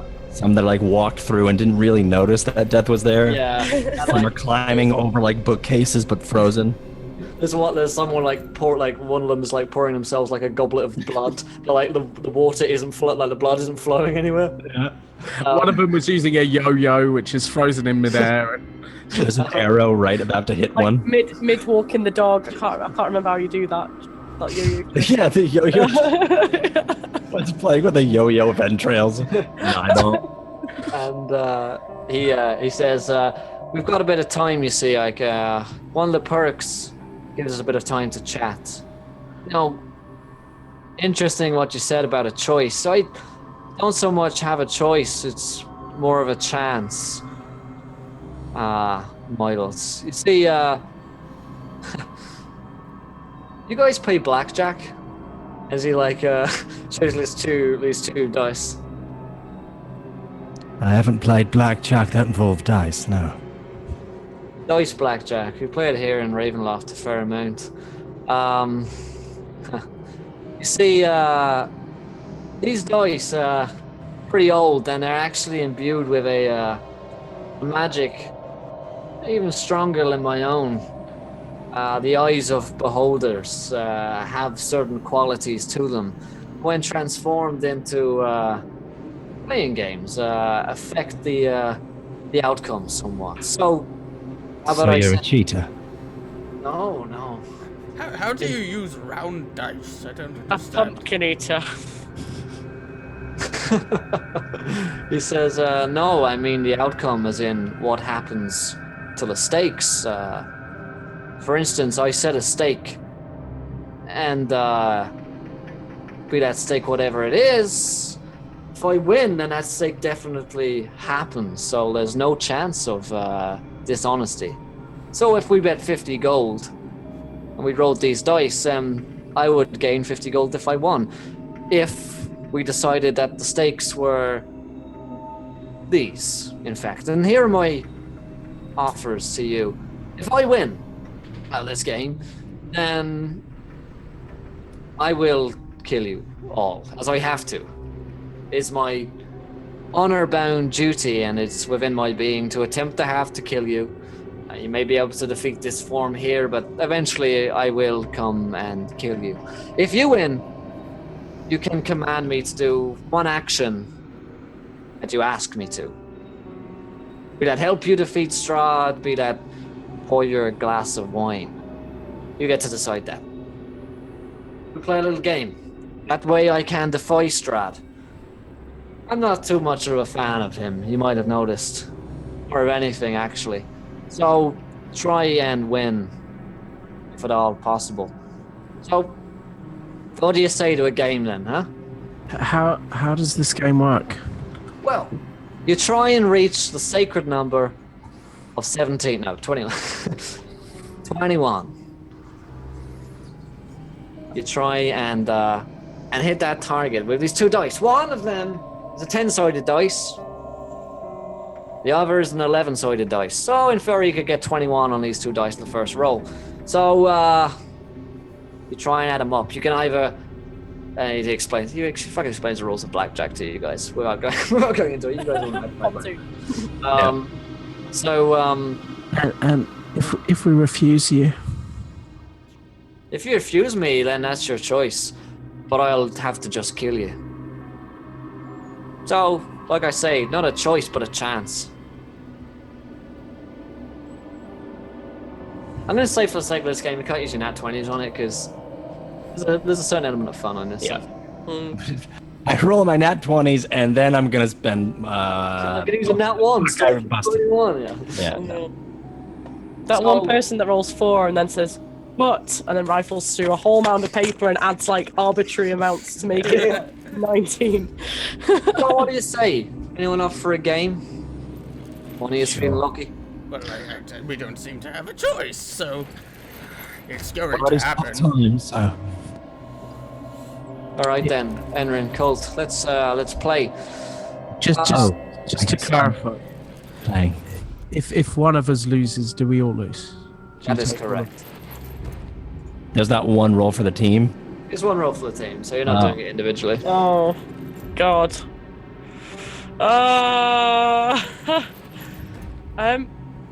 Can I have a chat with Fergal? Sure. Yes, of course you may. Hello. What is occurring? Ah, fuck. He like shrivels back into your mind and like clearly notices the presence of death. Okay, so he's obviously not up for a chat there. No, he's up for it, but he's like, he came out all bold first. He's like, I'm not scared. I'm just over here. I'm in the corner. I'm just sitting down. I'm safe over here. What is the problem?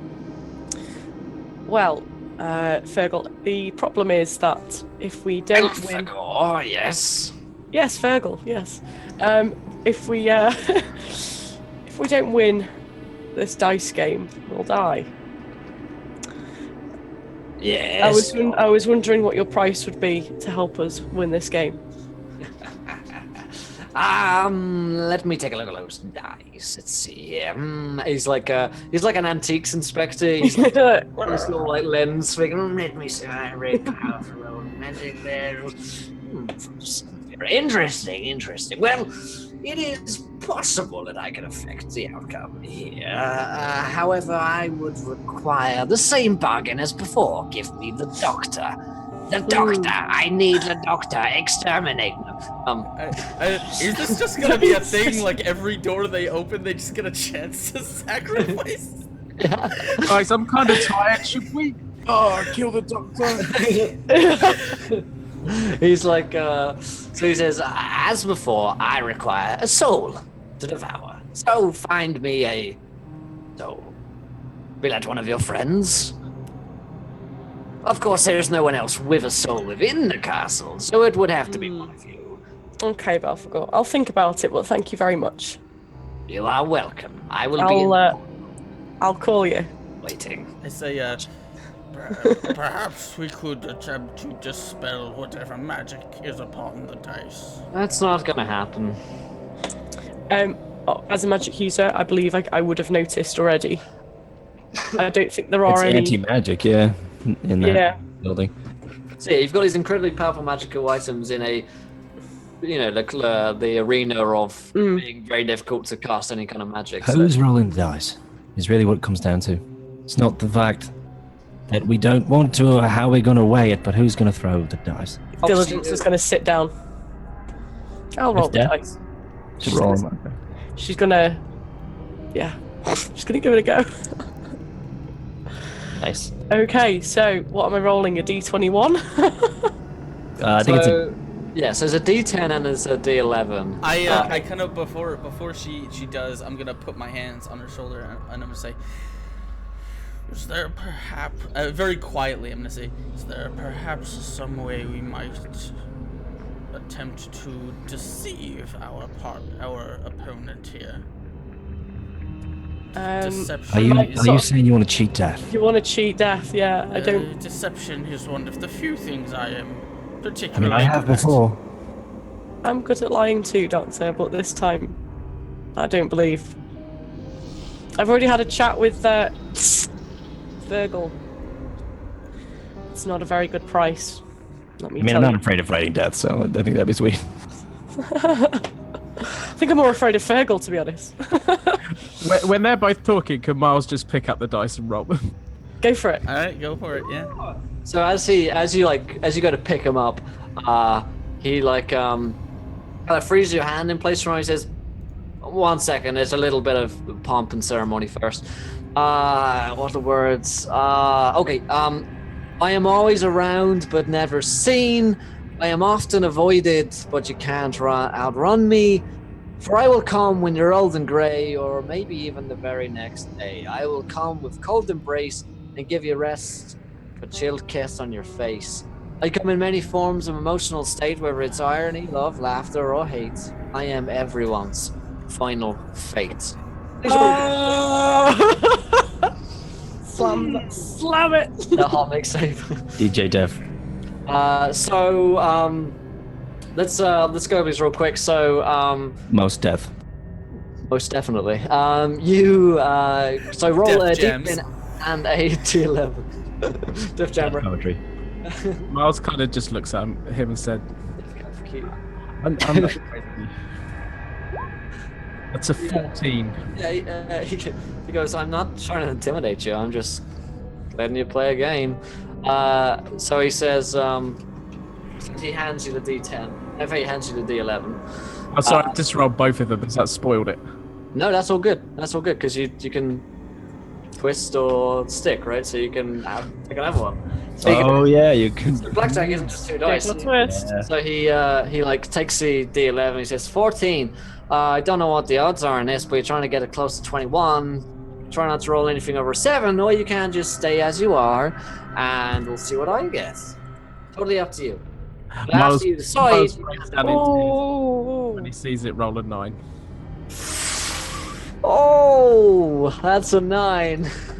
Oh, so he goes, "Sorry, that's a bust. I guess I could bust." What happens in blackjack if you both bust? Are you both out, or is it just a Yeah. again? So I'll roll for him. Thing is, that makes pretty fair. It says, "Oh, we'll have to see if I bust on." To be fair, he probably should have gone first. We probably should have. It doesn't really matter. Does it? Oh, God, drink. I was on mute. Sorry. You're at 12, so he's obviously just going to stick anyway. So say you're on 12 anyway. But yeah, Yeah, because he knows the he busted. couldn't have busted anyway. Yeah, who knows? I rolled D11 because he would do that. So 4, so 16. I guess he'd probably stick on that. Either way, let's get. Roll it just more. I just want to see what it would do. All right, let's see what it would have been because he could roll something really good. 6, so it would have been. It would have been a bust. 20. It would have been great. So yeah. So It might have been 22. No, if that's you 22. It's 22. Oh, okay. Yeah. Okay. Anyway, see, now I think that should be the case. Oh, let's do it again, and let's have him roll first as dealer, because that would affect House of Strahd always wins. That would affect how many you like stick to and how many he sticks to. Yeah, it just makes sense. Yeah, okay. We do that again. It's our first time, guys. We're playing the Dice Blackjack. We're not gonna play Dice Blackjack for. We're trying to Black Death in Pontoon, you know. Not Pontoon, I Blackjack. went to Vegas once and I played blackjack, and all I remember doing is knocking an entire glass of drink all over the table, being honest. It's a Such a success. British thing to do. Yes, to go to. That's a 19. That's a genuinely difficult target. So, Okay. yeah, he rolls 19. Says, "All right, over to you then. Roll these dice." That's a 9. It's not a bad start. And now roll 12. Please. 12 on a D11, please. Yep. So, I'll roll the. let's go with D11. Which one do I do? You want the D11 because if you Yeah. max, then you're. You have to roll max to Yeah. beat him, though. All right, now one roll more. the 10. So that's a Oh 13. no. Do I not get? Can you not keep going? Yeah, you can keep going. Yeah, you keep going. Keep I'll getting re-roll hit. that D10 now, and this is my all or nothing. Oh my god. That's a 2, so the current total is sitting at 15. 17. The 17, perfect number. perfect number. Oh my god. Yeah, you fucking bastard. Yeah. It worked out anyway. Although, technically, that could be a 1 or a 10, right? Because an ace is a 1 or a... I think we've lost twice now, Will. Okay, fair enough. You Yeah. played a nice game. Although, technically, you should have been rolling, like, a D11, right? 2 out of Yes. 3 ain't bad. I don't fucking know. Who fucking cares? Anyway, you bust, you lose, and he shrugs his shoulders. Oh, we're going to playtest that one some more, and he basically in his hands appear this like big scythe, you know, the classic death scythe, and he stands up and he says, "Well, sorry guys, and let's roll some initiative against." Sorry, guy. Sorry guys. And then Brockelmer comes in the background. Perfect. So, on the hour, I remind you guys, if you're new to the show, if you're new to Encounter Roleplay, then do hit that follow button and join us. We are currently here at the penultimate episode of The Curse of Strahd, fighting Death himself right now. So, be sure to get involved. Every 100 followers, you guys in chat get to decide what happens in our game. So, plenty of incentive to join us. We've got a 24-hour D&D stream happening this Saturday, starting at 7 a.m. if you're in the US, and we're playing all the way through to 7 a.m. the next day. And of course, you can affect our game via the straw poll stuff. If you haven't retweeted, check out the tweets and get them all the way to 25. There we go. And of course, you can affect that game via donations, giving players nat 1s, nat 20s. Of course, these players have some nat 20s to welcome at the moment, so they're not doing too bad. So let's see what their initiative values are, and we'll get a nice combat against Death himself right here, right now. So Diligence rolled an 8, it looks like. Very nice. Aaron Colt on that nat 1, going on a 3. Askren, Caesar rolled 5. Oh, it's working out quite nicely. And Miles rolled a 10. Perfect. And let me roll for Death himself right now. So he's going to launch himself with +3 class, so 16 pretty natural senses to the top of the turn order. So let's see here. So the turn order for this combat is going to be Death going first on a 16, followed by Miles on a 10, followed by Diligence on an 8, Dr. Caesar on a 5, and Enrin Colt bringing out the rear on a 3. So yeah, no, we'll figure out the Barovian blackjack rules at some point. We'll nail them down. But yeah, so it is his turn, and let me look at his different abilities. Isn't there numbers on the Terracotta deck? Sorry? There's numbers on the Terracotta deck, aren't there? Oh yeah, there are, yeah, but I looked at them and I thought about putting them into Roll20, but it would take a fucking aeon, so I decided not to do it. I already have it on Roll20. I could have sent it to you. Good lord, no. So let's see. What's my thing I had? Oh, maybe I don't have it. Oh yeah, okay. So he's looking straight towards Miles, who rolled a dice. He's getting a scythe, and he is spending his turn like swinging back his scythe. So that is his entire turn. He's like charging up almost. So Miles, it's your turn. So these dice, do I notice anything about them? When I held them, did they feel powerful at all, or? Yeah, they feel kind of powerful, but they're just dice, you know. They're not going to be like some kind of powerful weapon against this guy, you know. Okay, fair enough. Yeah, I tried looking at the Roll20 like card deck, but honestly, I can't deal with that stuff. Like, it took me like half an hour. It's like, why the fuck am I doing this when I could just use dice? So yeah. I'm going to kind of just disengage and get back. And that is pretty much. Although he's swinging at me, I've got to do something more exciting than that. Yeah, he's swinging. I'll use Thunderwave. I'll attempt to knock him back, put him off his swing. I imagine he's kind of lent into it, so I'll do my girly shout and attempt to knock him back. Okay, then. So that's a DC 15 check, con check. DC 15 con check. Okay, then. So let's roll 1d20 plus con, which is a 2. So he rolled a 20. Okay, so he takes 4 damage, but he's not pushed back. 4 damage and is not pushed back. Perfect. Diligence, it's your turn. Maybe you're hasted. Yes, I am. Okay, so I'm going to sprint very quickly around the table to the other side of the room. Nice. And then I'm going to, I don't know, should I cast Chill Touch on Death? Does that make sense? Is that rude? Is that real? Is it allowed? Is it? Will he enjoy it? Is it necrotic damage? I forget on Chill Touch. It is, but if he's deaf. Yeah, it could just He heal. might be immune to that. You know. Exactly. So in this case, I mean, Hellish Rebuke is only a reaction spell. True. So I can't exactly burn him either. So I'm going to Sick Bird. Sick burn, fam. No way. On the weave. I'm going to cast Ray of Enfeeblement. Oh, okay. Sounds good. So this is where Diligence kind of points at Death, and a black beam of enervating energy comes out of her finger. But she loves the whole touchy thing. She's going to bake a ranged spell attack against Death. We have 180 degrees, 20 minutes. Okay, sounds good. Yep, that's it. It has to be 180. Baking is an art. Depends on where you touch it. Well, I've touched a lot of people in a lot of places in these games, so we won't talk about that right now. So. Wow. Pow. Please check YouTube for. Yes. Okay, so if I do. Oh Christ, no. Okay, well that didn't work. Let's see what we get there. So Wait, did I have a nat 20? You did, but you rolled it now. It's a nat 1.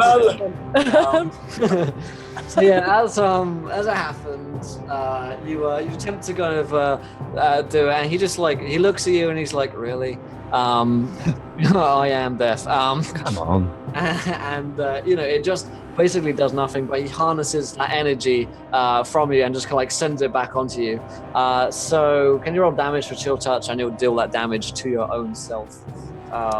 Oh no, that wasn't Chill Touch. That was Ray of Enfeeblement. Yeah, on a Ray hit. of Enfeeblement yourself. Weapon attacks at your strength or spell ends. He is not down. So whatever effect that gives you, put it onto yourself. Okay. Oh wait, you've got a second action because you're hasted. Yeah, I'm gonna give it another go. Sounds good to me. Let's see here. Anything but a 1 would be better. 17. Perfect number. Drink. Let me check what his AC is. Oh, perfect. So yeah, you can roll damage on that or whatever effect. Oh yeah. Okay. Well, basically the effect is that he only deals half damage with attacks that use strength until the spell ends. Okay. Yeah. Okay. How long does the spell last? At the end of each of his turns, he has to make a Constitution saving throw against it. Con save or half damage on attacks. And if he wins the save, obviously it ends then. Perfect. Okay, I've got that written down. Dr. Caesar, it is your turn. What are you up to here? All right. Oh boy. Oh boy, school. I don't know if I won't use that, so I'll save that. Just realized I'm wearing my shaggy shirt today. There it is. Zoinks! And your shaggy hair and shaggy face. You got that one as well. Now got it all going for me. Give me 1 second. I gotta read something. Reading is good. Reading is fun. So we can get Reading is free for everyone. What's up, Altamir? Good to Okay. see you, man. I will prepare. I'll ready myself to defend. Here's what I probably it won't work on anything in this castle, but I'm gonna try it anyway. I want to cast Bestow Curse on Death. Okay. So, we're gonna have a roll to make. Or so you need to make a save. He needs to make a Wisdom saving throw. Yeah. Okay. So you attempt to bestow curse upon Death, and nothing happens, because he is deaf, and he has the ultimate curse upon him, which is the fact that he is deaf. Well, that's not cool. No, it's not cool. It's chill. So anything else you want to try and do? I'm a fucking warlock. I don't have anything else. Perfect. So Enrin, your turn. Enrin is when he sees that the dice fell, he is going to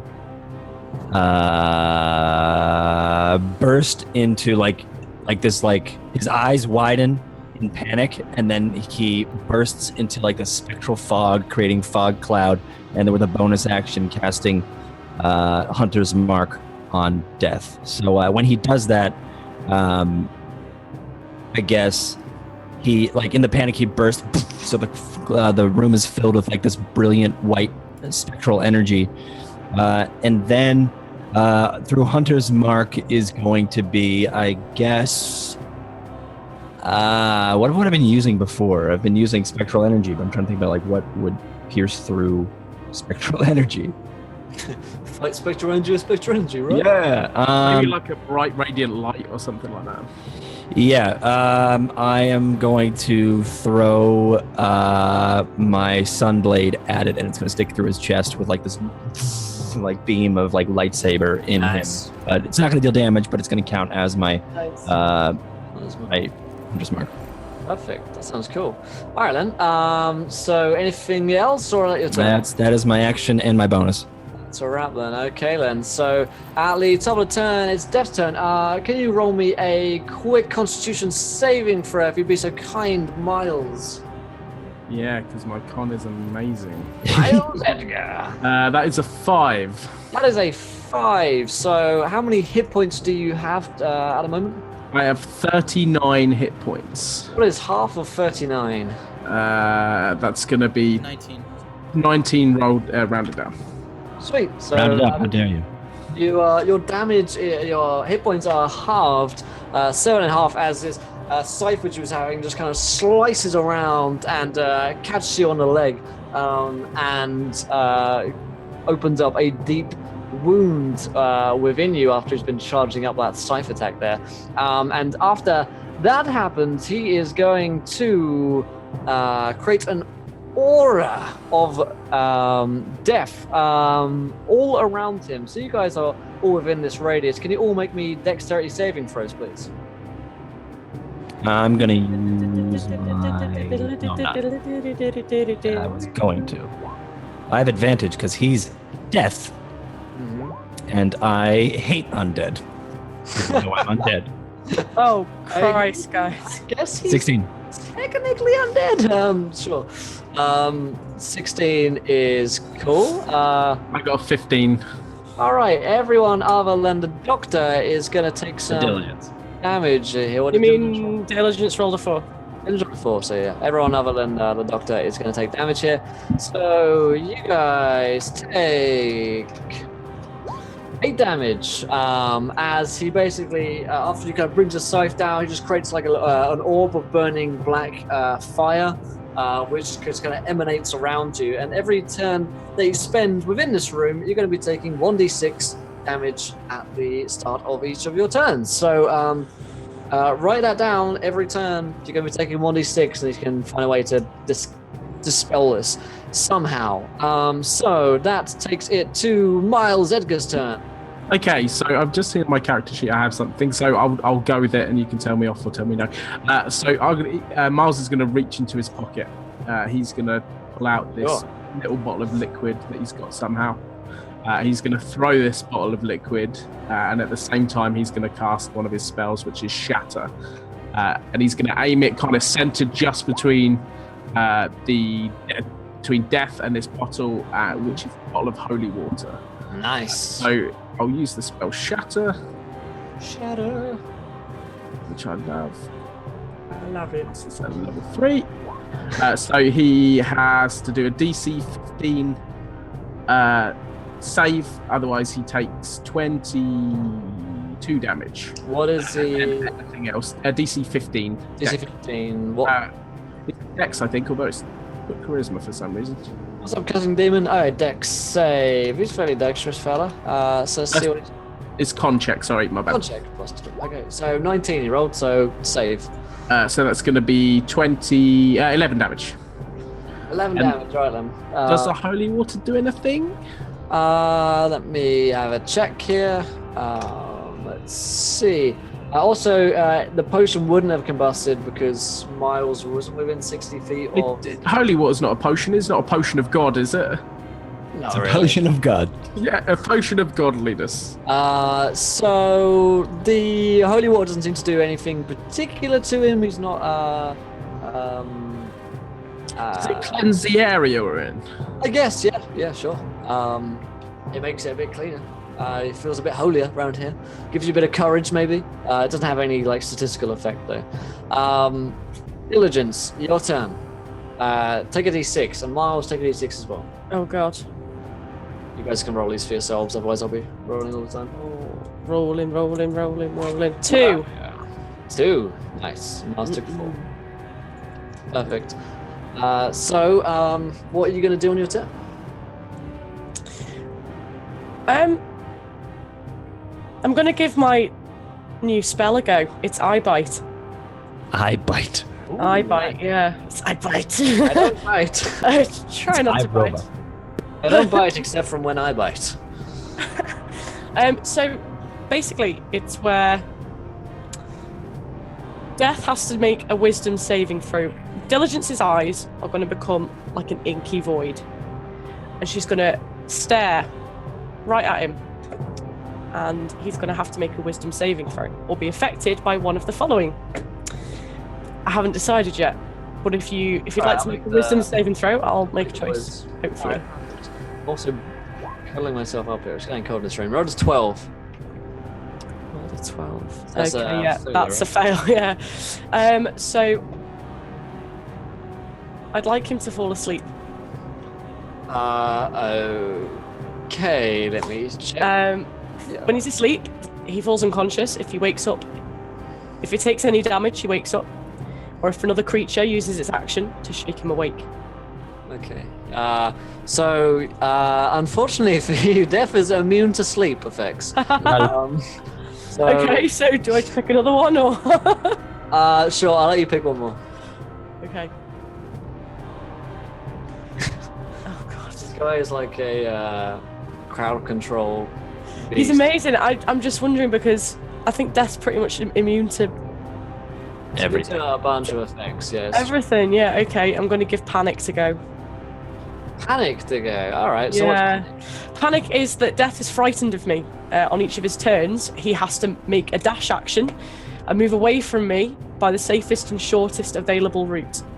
Unless there's nowhere to move. If he moves to a place at least 60 feet away where he can no longer see me, the effect ends. Yeah, unfortunately, he's immune to any fear-based effects. Because the only thing he should really fear is death itself. I tell you what, though, he won't attack you on this turn. Right. On his turn. So there's a kind of benefit. So it's just this like creepy tiefling just staring at him with like black eyes. There's nothing's happening. He's like, what? I'm gonna kill someone else. Her, right? Yes. is she winking at him? Yeah. Dr. Caesar, it is your turn. What's the plan? All right, so that other thing didn't work. Let's go back to my character sheet, which is here, and let's. You know what? I don't know. Are we thinking that are we trying to damage him? Are we trying to hurt him? Or are we just trying to get the hell away? I don't know at this point. Is there a door that we can run to? Like Yeah, none of you asked. Yeah, there's doors. There's doors out of this place. You have a feeling that Death might want to follow you, though. it's fine. I don't think he will. He did mention. I don't think so. He did mention previously that That he will follow us. he will follow you anyway. Yeah. He also mentioned that this like form is defeatable, so he's by no means like you're not going to kill Death. He's like a ring wraith, you can get rid of him, but he'll come back eventually. I will turn my witch bolt on him. Where's Colin when you need him? It's a secondary. I will kind of Yeah. I will reach out and kind of start swirling this shadowy energy that will kind of whip out and start swirling around him. Reach out and punch Death. Okay, so any rolls being made here? Yes, Perfect. that is a 23 on my witch bolt. 23 the hit. Fine hit. All right, let's fine do some damage here. A fine hit. Okay then. That is going to be 24. Nice. It's lightning damage, I think. Lightning Oh no, bolt. it might be. It's either lightning or force. I don't remember exactly. It's one of the two. Okay. All right. Shouldn't matter too much actually in this case. So 24 equals maths. Perfect. Okay, sweet. So yeah, you see him just kind of like stumble backwards for a moment as you send out this dark bolt towards him and just kind of begins to envelop him.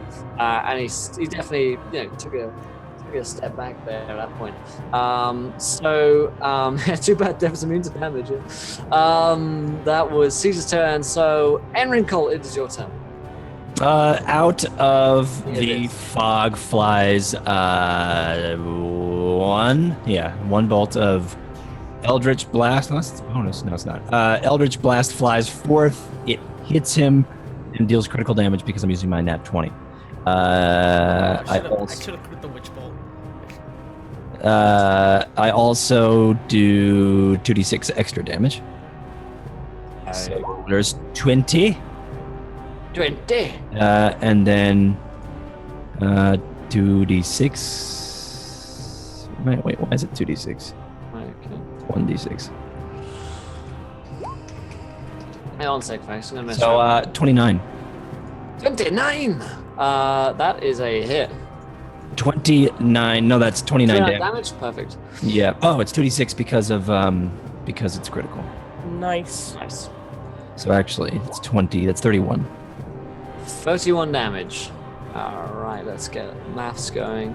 So this bolt comes out and strikes him. He just kind of stumbles backwards as he's going in for another scythe attack. Pretty cool stuff. Top of the round, it's Death's turn. In fact, take 1d6 damage, both Caesar and Enrin, Oh yeah. because you're in the orb of death. So both roll that and take a bit of damage here. And let me go back to his stuff here. Perfect. In fact, let me roll a quick Parlay. quick thing here. No reason why. 17, the perfect number, of course. It's fire, right? That's burning us. Fiery damage. Yeah. Not poison. It's It's mediocre support. Oh, is what welcome. it is. mediocre. Ask him, please. Jeez. It is. It is. It's mediocre. He's not very good. Welcome to the adventure, mediocre sport. You are a gentle supporter and a scholar. Witnessed. For joining us for Witness you, yes. So let's see here what Death himself is going to do. So he's going to strike out towards our friend Enrin here. So Enrin, please do take, if you'd be so kind, a nat 1 versus your armor class. I'd love to. Yeah, I thought you might. So he just kind of like, he's stumbling backwards. He didn't even manage to get a swing in on you. He's going to take his second swing in for an 18 versus your armor class. Yes.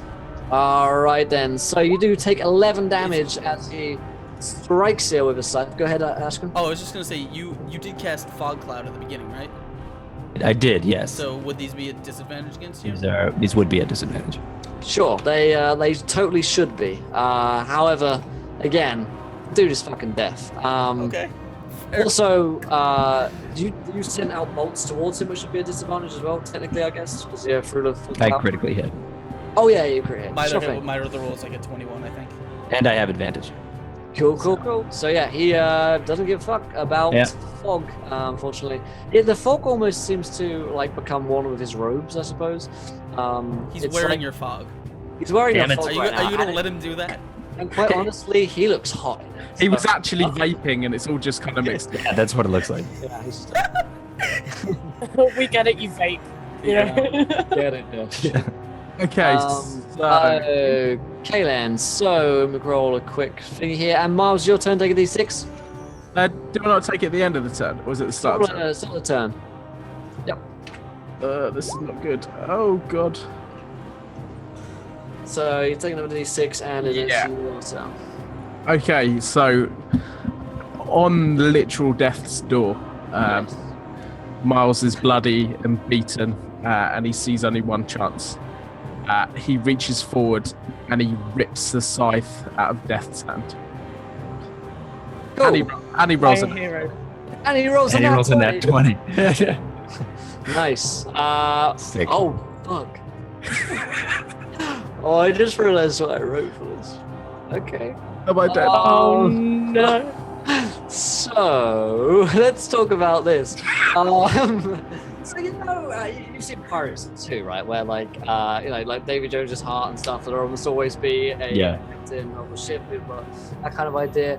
There must always be a death, and you have just taken the magic item from death, which makes you deaf. And you have just become The child of sorrow. You are the child of sorrow You now. are the child of sorrow, and you have. The prophecy is true.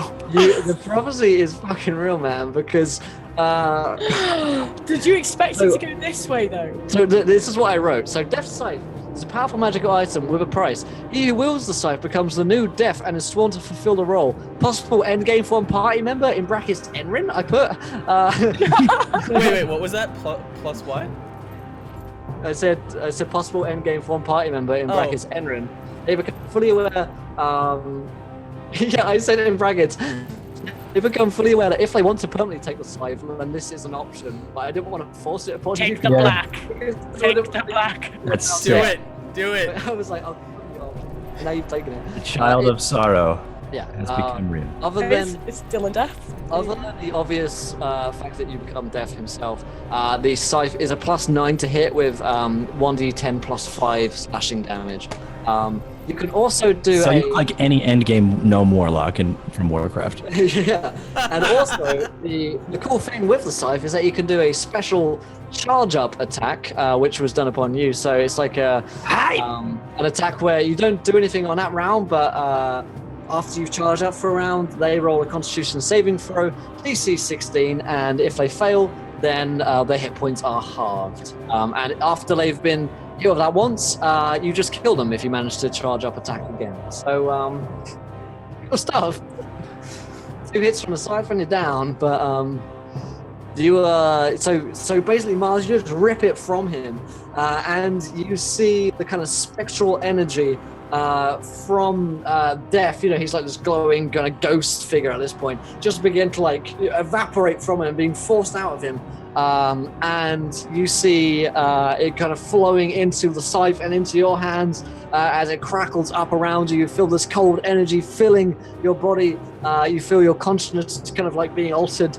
And as you take it from him with a huge you become the child of sorrow truly. And you're standing before this man who's on his knees. And he doesn't look like a ghost anymore. He just looks like a very, very old man. And he's done that thing where, you know how in Indiana Jones, like he turns old really suddenly. He basically does that. Jones. As his like, just hair grows out everywhere, and he's just like this really old man, centuries old, until he basically just becomes a skeleton. But he's still like animate and like looking up at you as you have the scythe, and you have become Death incarnate at this point. Wow. Nice. Say hi to Elvis for me. I look down at him Well, no, actually, he's on his knees, so he's my height. Go outside and look at the world that you've created. I will be back for you soon. Oh. You pull up the shadowy mantle that now appeared on your back. Yeah, you got like It's like plus 20 to. Yeah, I'm shade. Can we say I've Cowl- not changed appearance? I've cowl of shade I giving. can keep my appearance at the moment, and maybe you can phase it in or whatever. Sure, you've certainly the only like difference which is definitely there is now you're wearing like eyeliner. And you've got like a side fringe. Yeah, side fringe. My and, Chemical like, Romance is playing in a shitty quality iPhone nearby. it's the Black Parade, and Yeah. your father once told you that you'd You go join to- it or something. Join it or some, become deaf himself, and now this has happened. So yeah.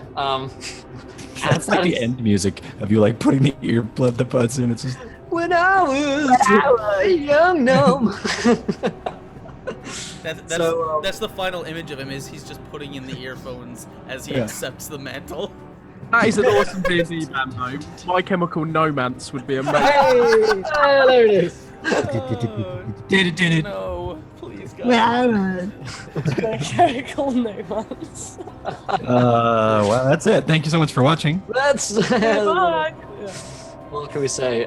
So what are you guys doing? There's basically this old skeleton just before you, and you have defeated death in a sense, but you've also created death as well. The Black Parade actually fits this so well, this scene. But, so what are you guys doing now? I'm tweeting to all my friends what just happened. So I would like to take a selfie with death. I kind of maybe turn and my eyes roll back, so maybe my eyes kind of roll forward when I'm in full death mode. This man. I'm gonna just I don't really know what to say because he got so angry at me taking on another demon. Yeah. So angry at choosing to take on a pact, and yet here he is fucking death. He is literally death now. And I'm like, he's not fucking death. He chose not to take the pact, and now he's fucking dead. Really, Diligence, you're saving this for now. We're gonna have this argument in front of all these people. This is my moment. Are they still? Is time still frozen? By the way. I don't know. It's up to Gareth. Yeah, to Gareth, honestly, because he's got stop time. By the way, you have stopped time. You're immune to everything except the Eldritch Blast. I turn to the rest of the group and say, "Let's proceed. He's no threat to us now." I'm gonna kind of peer close. I say,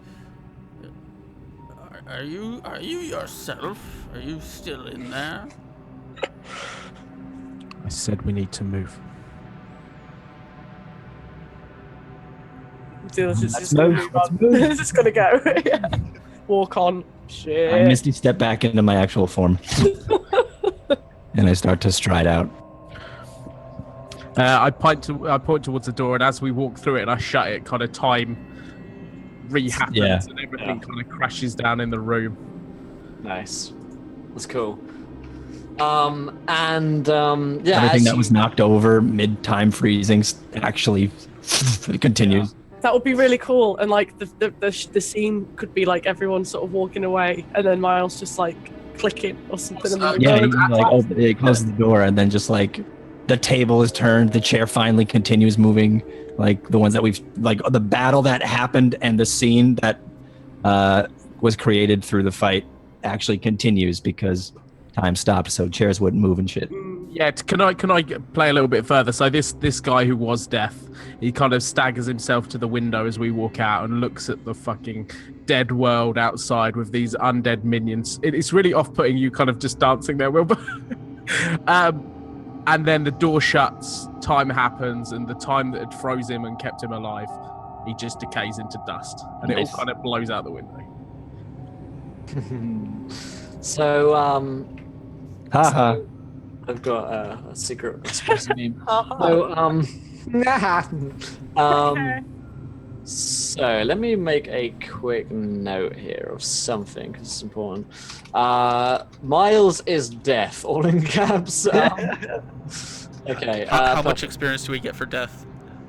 Yeah. Well, you just become a god. You know, you just ascend to godhood for that. Yes. Shut up, Mike Rose. So as you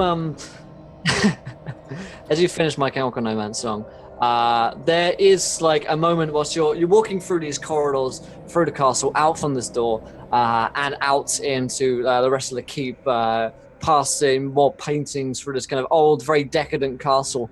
There's a moment, we'll say, where Diligence and Miles can take a quick aside whilst you guys, the other two, are like scouting ahead for a moment. So there's a quick moment for a scene for you two to address exactly what has changed here, because it's like something you might have a conversation about. I guess she kind of looks at him and says, "How are you feeling?"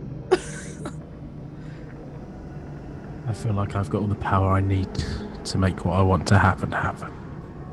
Shit. Oh my god. Diligence nods and says, Diligence turned on. Diligence isn't, she's so turned on right now. No, she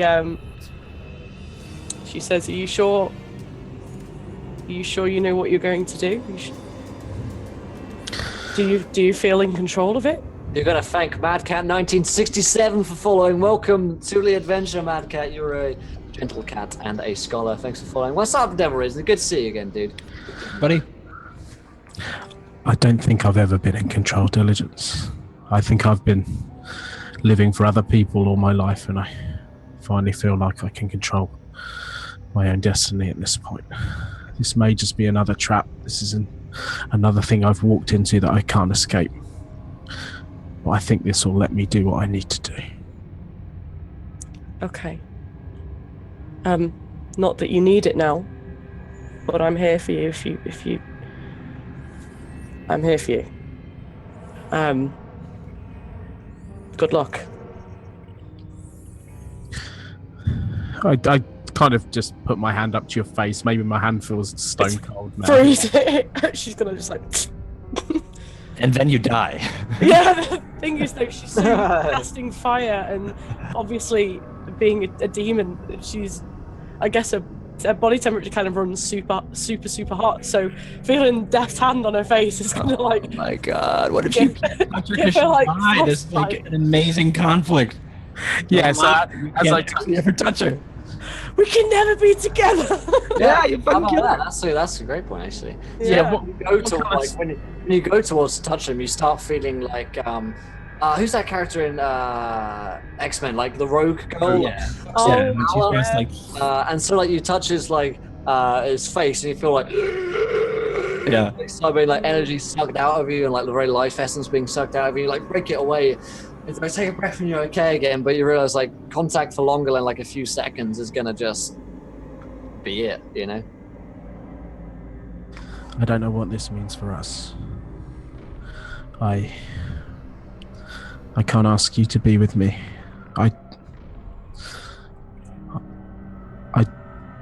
When I touch you, I feel the power from you. I feel like I'm taking something from you that I can't take. You have to. It's your job now. At some point, Will. At some point, I couldn't keep a straight face. I just started saying in our chat, which I shouldn't say in. You do realize I have the power to free you from your burden and those people controlling you from the inside. It's not really a burden for me, though. Much like this power is no longer a burden for you. You made a choice by taking the scythe. I made a choice by, these guys. Do you think this was a choice that I made to gain power? Not at all. This was a choice I made to save you and Enrin and the Doctor. I grabbed that to defend you, not to gain power. I understand, yeah. But now, what are you going to do with it? You're going to have to come for us at one point. This is your job now. You can't You can't. I can't touch you. What are we gonna do now? What are you gonna do now? That's more important. Think about that scythe that you're holding. I try and drop the scythe a second. Yeah, you can like. I kind of throw it down. It's not in an effort to try and lose this power. It's just to show. Yeah. You throw it down. It suddenly like appears back on your back, basically. It's like reformed, like on your back. So maybe his face cracks a second when a little bit of the original Miles shows through when he realizes he's kind of bound to this. It appears that may be my case. However, my task is still the same. We need to kill Strahd. And then hopefully I now have the power to kill the other people that stand in our way. Unfortunately, I now have to sit and have the punishment of looking at you without being able to touch your face or touch your hand again. And that'll be my worst burden, my worst punishment, and my worst prison of all. Oh, God. You can't. Oh, feelings. So many feelings. I don't want you to take this the wrong way. I don't feel things the way I did. The butterflies aren't there anymore. My chest doesn't beat the same way it used to. I don't know what's changed.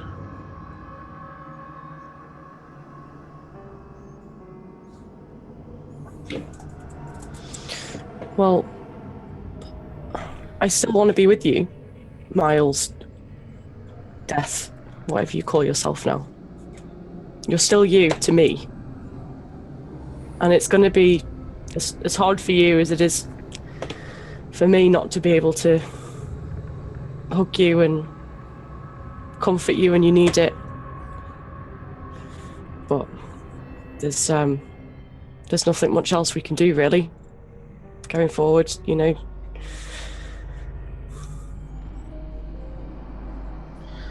I'm not sure I can take this. Let us do what we need to do, and we can then think about what we're doing forward. But if this is gonna be with me every day, if I have to live every day of my life looking at you, and I'll be able to share what we used to, I don't know if I can take that. And maybe that's what drives people like Strahd to do what they've done. Maybe that's what happened to famine. Maybe that's what happened to all these awful people. They took on this mantle and this crown, and it drove them mad. I don't want that to be me. You have the power to make that not the case, hopefully. But for now, we have a job to finish, and you now have the power that you needed to finish that job. So we'll talk about this later. You've got some cleaning up to do. You gotta take the trash out. And he kind reminds me, I do need to do that. Thanks. Miles just kind of looks, kind of closes his eyes a second, and then turns back and walks the way he was. Diligence cries some silent tears. She tries not to make it. As you're going, as you're walking across here, through these corridors and through these halls, all of which are basically empty, and no one living within them, you open another door, and you kind of spill out into a large kind of hallway, and there's a desk at the in the center of this kind of hallway, which is very grand. There's just the stairs leading up behind him, and you see Alice's desk chained to it by the wrists, and he's in manacles, at which he can still write. There's someone with like a ledger here. He's got like a little ledger which he's noting things down on. And as you look at him, it seems familiar. But when you saw him last, it was a very dark space that you were in. And he's got his little glasses on. And he's got a pointy nose. And he looks up as you are entering, and he says, "Oh, it's the Betwixter. How are you?" And he puts down. He says, "Welcome." No. You sit back down. You don't. He sits back down. What do you mean, welcome? Do you not remember me? Well, you're the first, not totally evil face I've seen in weeks. Ever since we tried to let little altercation before, where we tried to sentence me to death. After you betwixt my me, friend, remember you betwixt me to do that, if you recall. There was no betwixting. Well, there were many betwixtings. Well, look where you are now. This is betwixt land, so I hope you're happy. Well, I have been, yes, right, actually, yes. I'm between a betwixt and a betwixer right now, it would seem. But you are the lesser of those two evils. Before you carry on, I just have one more thing to say. Yes. She's going to slap him. Very hard. Just what was? Oh, break his glasses. I suppose yes. Well, did you ever meet your friend? The other one escaped as well, the paladin one. Well, found. Yes, he sadly passed on. Well, that is a shame, but that's what happens when you consort with the devil, I suppose. For those of you who don't know, you need a little reminder. This is the magistrate from Valaki who tried to hang all of these guys and almost succeeded were it not for the Strahd. We're not for Miles. Miles as well. Miles, yeah. Did I just hear him called Diligence and Devil? Yeah. Okay, Karen explain it, and then I've got something to do. I'm the she-witch killer devil, aren't I, or whatever he... Yeah. So yes, well, it's good to see you again, she-devil, and... I pull the soul from his body. She-devil's accomplice. No, seriously, can I try and kill him? Yeah, certainly. He's dead. You like try and like pull it. You like start pulling it second aside. He's like, oh, he's rolled back into his head. And then you feel a hand upon yours, like a hand, like a wrist, a hand upon your wrist, like a really like tight one. It feels very familiar to the one which was similar to the one which was like wrapping its hand around you whenever you cast magic. And as soon as it does it, you are just like wrenched backwards, and you are just flying across the side of the room. And as you like slam back into the door, your body starts picking itself up, even though you're not telling your limbs to do it. You basically pick yourself up. You find yourself walking over to the magistrate, and you start dusting him down. Getting rid of any like dust on him as you do this. The scythe is back on your bag, and you take a step backwards, and then control is given back to you.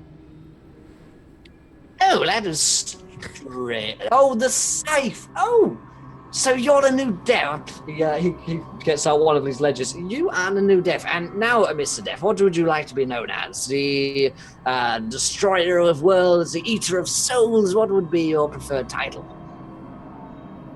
My name is Miles. The Child of Sorrow, as expected, excellent. Do not call me that. Child of Sorrow. I knock the pencil out of his hand. Do not. No, you know how it feels. He gets another pen out. Child of Is that a bit? Sorrow. Okay, so now then, seeing as you're new there, I suppose you're unused to the fact that you are now Strahd's plaything. Congratulations. Oh, you're here to destroy him. Yes. That might be difficult for him. Now, she-devil, over here. There's a good girl. Now, can I throw like a chair or something like that? Like not at him, Yeah. wall or something like Yeah, that. you throw it with incredible power, and it like shatters and breaks and splinters. He said, "Well, you see, the thing is, you have taken on the mantle of being one of the horsemen, and of course, the horsemen belong to Strahd whilst he's alive. So, that is certainly What did you do? well, I was just explaining before you so rudely left me. That's being the fact that he is now deaf means that he now belongs to Strahd, and well, he obeys his will. Yeah. So, your names, I of course have the she-devil down, and What diligence, you mean? Yes. yes, Remember, I do have a name. yes. So devil worshipper cultist, the human. What was your name, ghost cultist man? Enrin, you know me. Yes. And yes, another consorter of the devil, some kind of doctor. What is your name? Well, I am Caesar. Dr. Caesar, of course. Doctor C. Well, excellent. And do you have an appointment with Doctor with Strahd today? Yes, we do. Excellent. Now, if you'd like to wait on one of these benches here, I'll see if you can get to him in a few moments. Cannot believe the magistrate is Strahd's fucking secretary. Are you joking?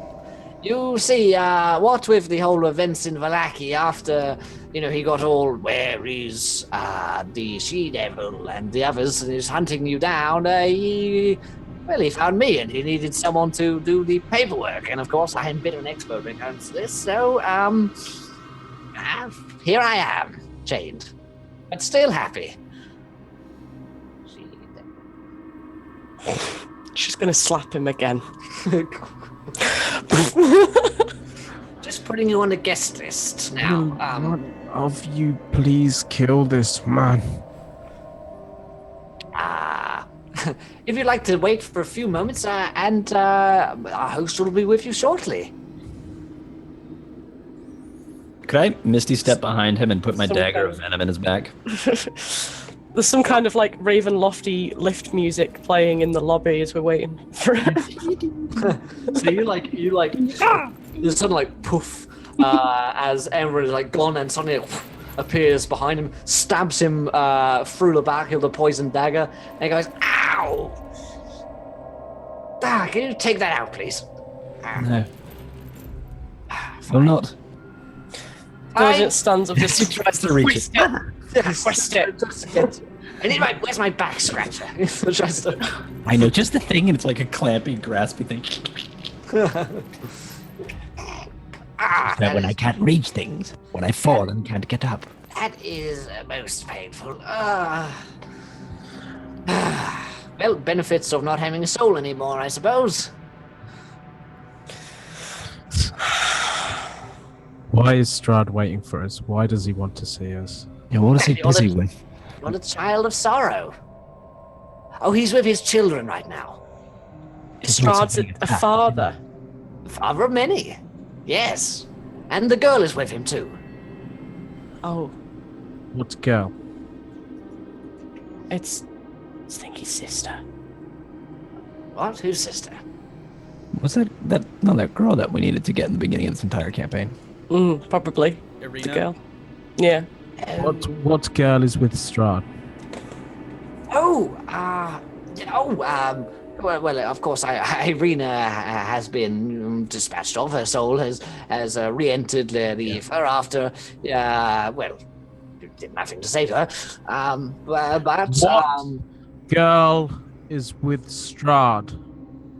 His voice booms. I'm going to prestidigitate it as well, just to make it. Well, you can meet her right now. And like coming down from one of the staircases, from just behind him, you see a figure start to walk down the staircase. It's a small figure, no larger than like a teenager, and She is clearly female. She's wearing these dark kind of very Peruvian style robes with her. Her eyes have no pupils anymore. And the interesting thing is that she has two eyes, both of which no pupils, and she is indeed a tiefling. And this tiefling looks incredibly familiar to a group of you after you have met them a few times, at this point. And of course, you see Terra walking down the staircase towards you with a blank, expressionless face. And that is where we will end the penultimate episode of The Curse of Strahd, ladies and gentlemen. I hope you guys enjoyed it, and I hope you guys are excited for the finale happening same time next week at 4 p.m.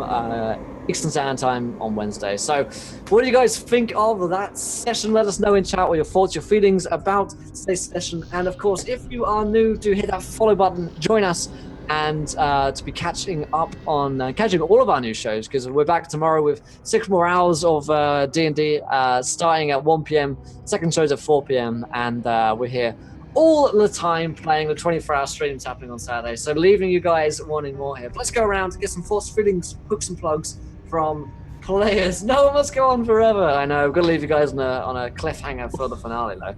So Gareth, what did you think today? Big episode for Miles. Shit me, I didn't expect that in a million years. I just thought I'd grab it and maybe it would all disappear. I had not even the slightest clue.